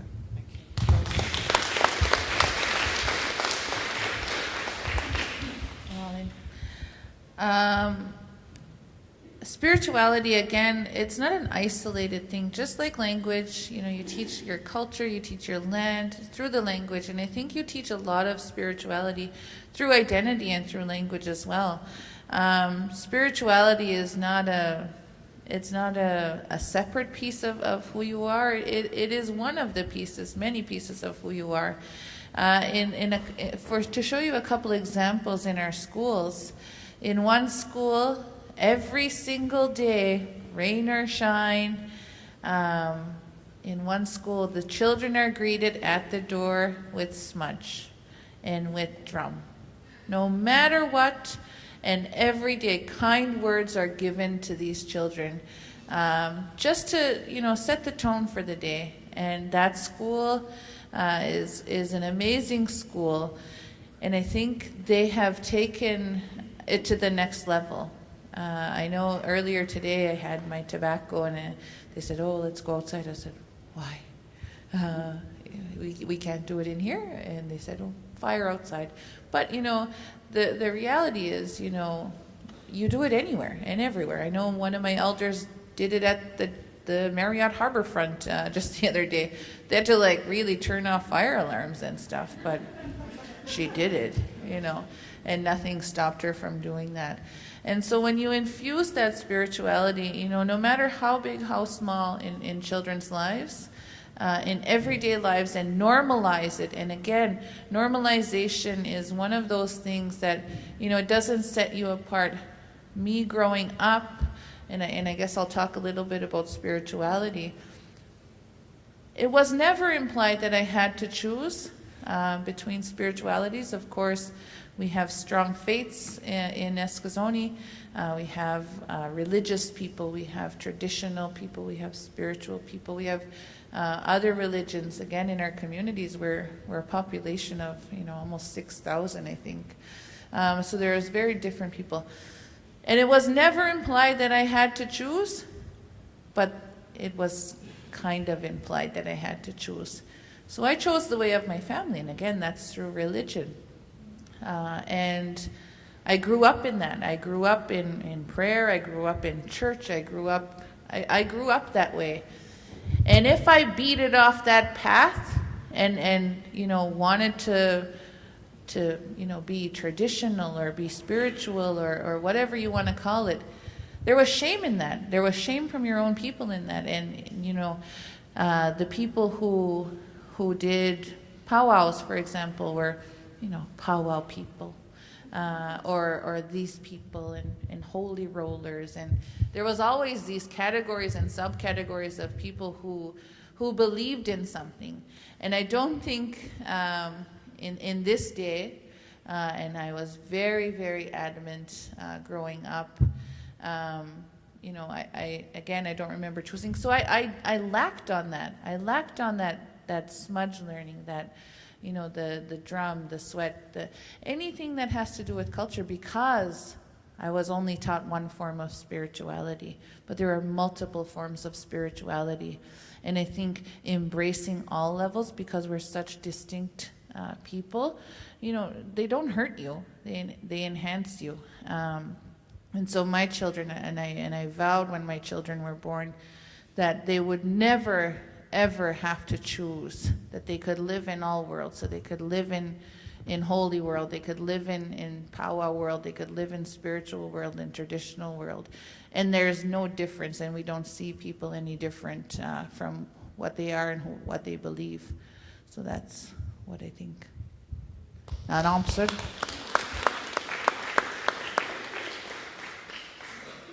Okay. So I think like language, ceremony also doesn't need to be compartmentalized and can be taught in the classroom and integrated into various subjects like science and history and language and governance and whatever else you learn in school. And I think, exactly that. There's different ways in which you can infuse Mi'kmaw values through ceremony, like sharing and gratitude and reciprocity and all of that. There's a lot you can kind of pull out of different ceremonies, and I think it can only empower everyone to learn different protocols and have that knowledge to be able to practice it, in school, out of school, and I just think that would be very empowering to really feel connected and confident in in how to practice culture and spirituality. I'm going to move on to our next question. We've got time for maybe 3 here. And the next question is speaking to how the children are constantly exposed to non-Indigenous music, fashion, sports. There's many items and elements competing for their attention. So the question is, how do you integrate teaching Mi'kmaq knowledge, values, tradition versus all of the non-Mi'kmaq technology and influences impacting our kids? You make it engaging and you make it relevant to their interests. Again, technology is one of those things that we blame for that language loss. But rather than put that blame shift on technology, use technology to teach your language. I always say I'm a big YouTuber, and my son is a big YouTuber. And I want to see more Mi'kmaq in YouTube, whether that be voiceover Minecraft. I don't know how many times we watch makeup tutorials or whatever. But, you have to be on the cutting edge of children's interests. And those interests are changing every single day. And we have to embrace that. And I think one of the greatest things, I'm going to, again, give you an experience about another school, is these children are songwriters, and they created their own songs, again, using history, using language, but again, using contemporary, everyday, situations to sing. You've heard The Gentle Warrior, you've heard, what else is it there? My Unamagi, you've heard different songs, and again, there's a lot of language infused in those songs, and they're written by children. They're not really children, high school students, for large audiences. And again, I can't be more inspire you more than to embrace the things that are blamed, and to embrace those and to reverse those blames, and to really empower your students through their interests. Learning different ways is important. There's no one way.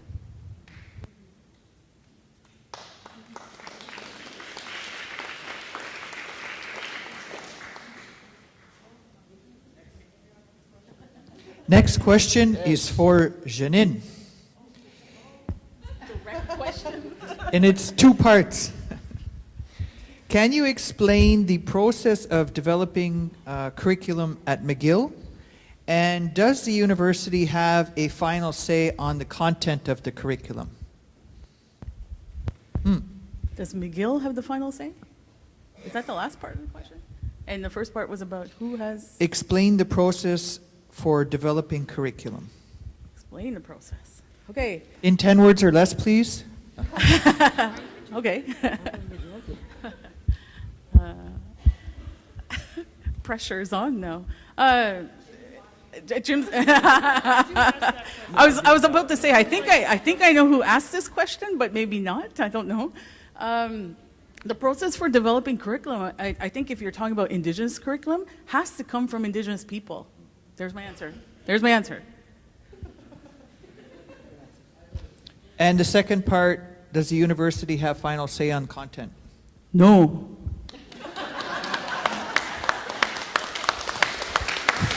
It shouldn't. Oh, I'm joking a bit. But no, I would say they shouldn't have the final say. And I'm saying this as a faculty member at, in the Department of Integrated Studies and Education at McGill, and you want to talk about being in a colonial space, there's no better space than McGill University for that one. Hello out there to all my friends at McGill. But I say that because as a new hire in the department, I'm the only Indigenous person right now in the department. But they've made Indigenous education a required course for all B.Ed students as of winter 2018.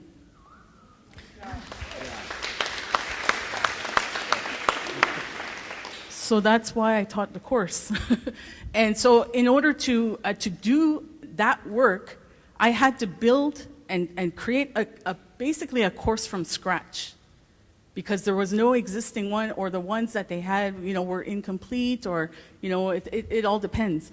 But I built it from scratch, and I also, what I did was I kept in mind who am I teaching?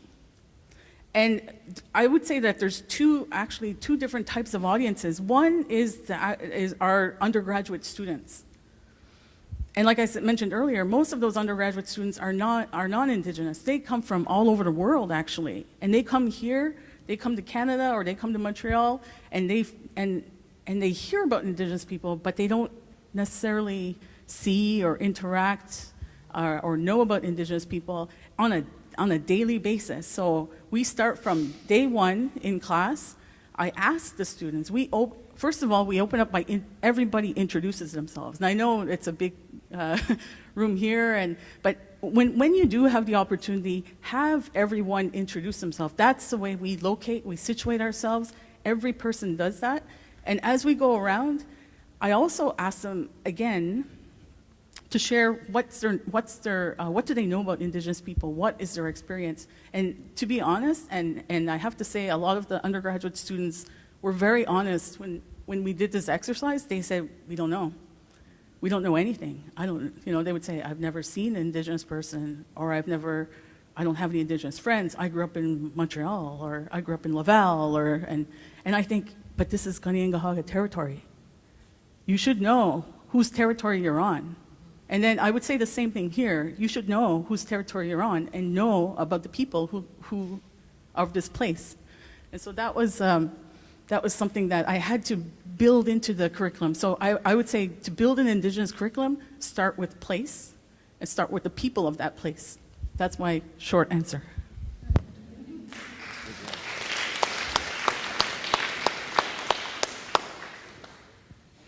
Final question, and it's a bit wordy. Our communities are yet to become economically independent. As such, we're obligated to deal with the non-Indigenous world seeking employment, when we seek employment. How do we ensure that our children, our youth, are adequately equipped to deal with the requirements of those employers? Huh? Oh, well. We said the same thing. We're like, we don't get the question. We know it's a reality that when our children complete the school system, there's not enough employment in our communities, that they need to seek employment outside of the community. So the question is, how do we ensure that our youth are equipped to deal with their requirements outside of our community? I hope I'm capturing that question right.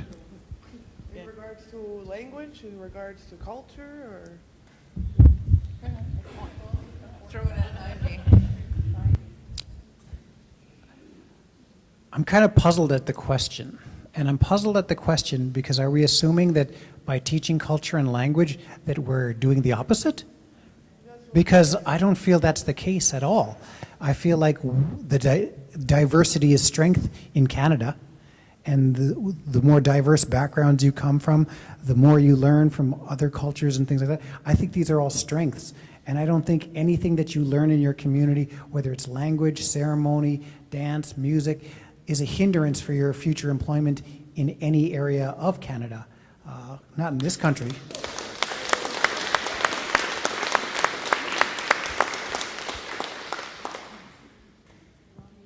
I think that'll wrap up our questions. I'm going to ask Lorna and Jeff to come up. We have some gifts for our panelists.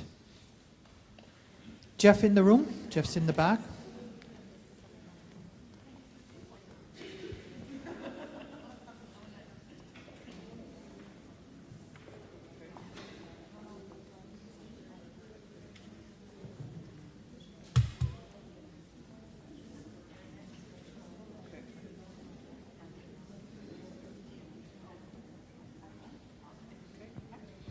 I'd like to thank some of our guests. I've just been informed that some of our guests in the audience have to leave.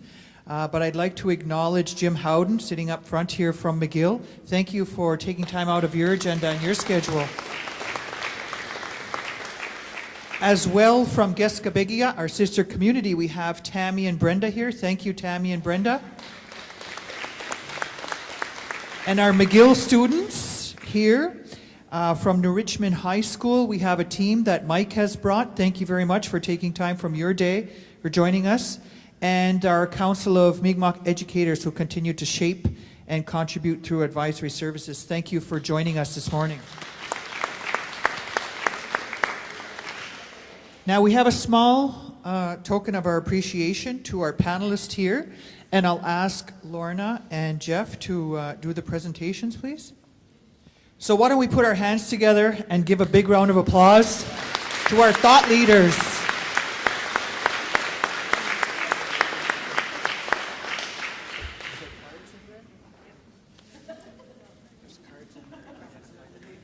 Yeah, there's one more here. Can you grab 3? Awesome, thanks. While we do this, I'd like to introduce the next piece on our agenda. It's never good to get in between food, so it's a tough spot to fill right before lunch.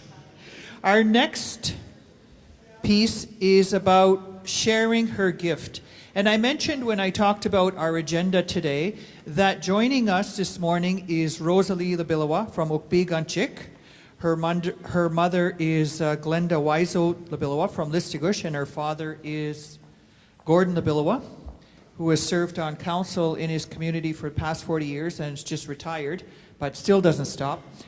So we have Rosie as part of the Mi'kmaq Adult Immersion Program, and truly a success story, but who has lived a life infused with culture and spirituality, and now embracing her language.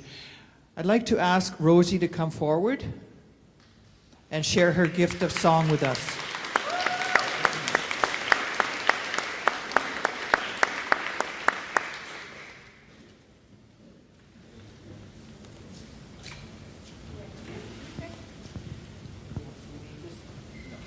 She doesn't need the microphone.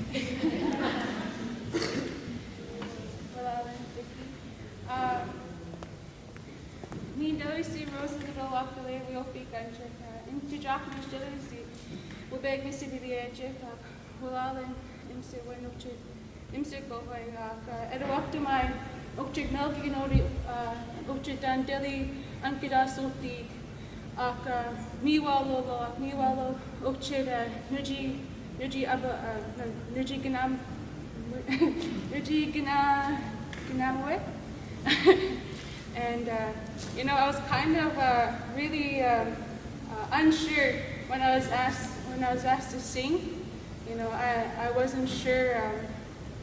You know, I was telling Melissa, you know, what you're asking for is not just because I could sing a song in Mi'kmaq. I was like, these songs, they come with power, and the song that I'm going to sing, it's a turtle song. And I just found out last weekend that it came through a vision from somebody from this community, from Don Edge, and it speaks about, you know, in the English translation, it talks about that the whale and the turtle, they're coming towards shore, and that they're bringing a message for the Mi'kmaq people when the hard times are coming. You know, so it's a healing song, and it's also was used as a mourning song. You know, I had many people tell me before, they're like, Rose, this song just makes me cry. And it's meant to do that. It's meant to open up your spirit and to help wake up the people. And I hope that everybody here today, that we're able to walk away with this, and that it gives us strength. And I ask, and I said to Mi'kmaq that I pray, you know, for that strength, for the way that we think, because what we're doing here today it's not just what we're going to be teaching these kids, but it's about the way that we live our life, and that the importance of the language, because that's where we're going to find that, you know, that strength in our spirit and who we are. And I give thanks to my teachers here today, because I'm in the immersion program, and I've learned so much, and I was able to, you know, I've seen this post on Facebook about somebody learning their language, and it talked about being able to see the world in full color today. So, thank you, everyone.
Wow, I guess she didn't need a microphone. Thank you, Rosalie, for your gift, for lifting us up and sharing your song.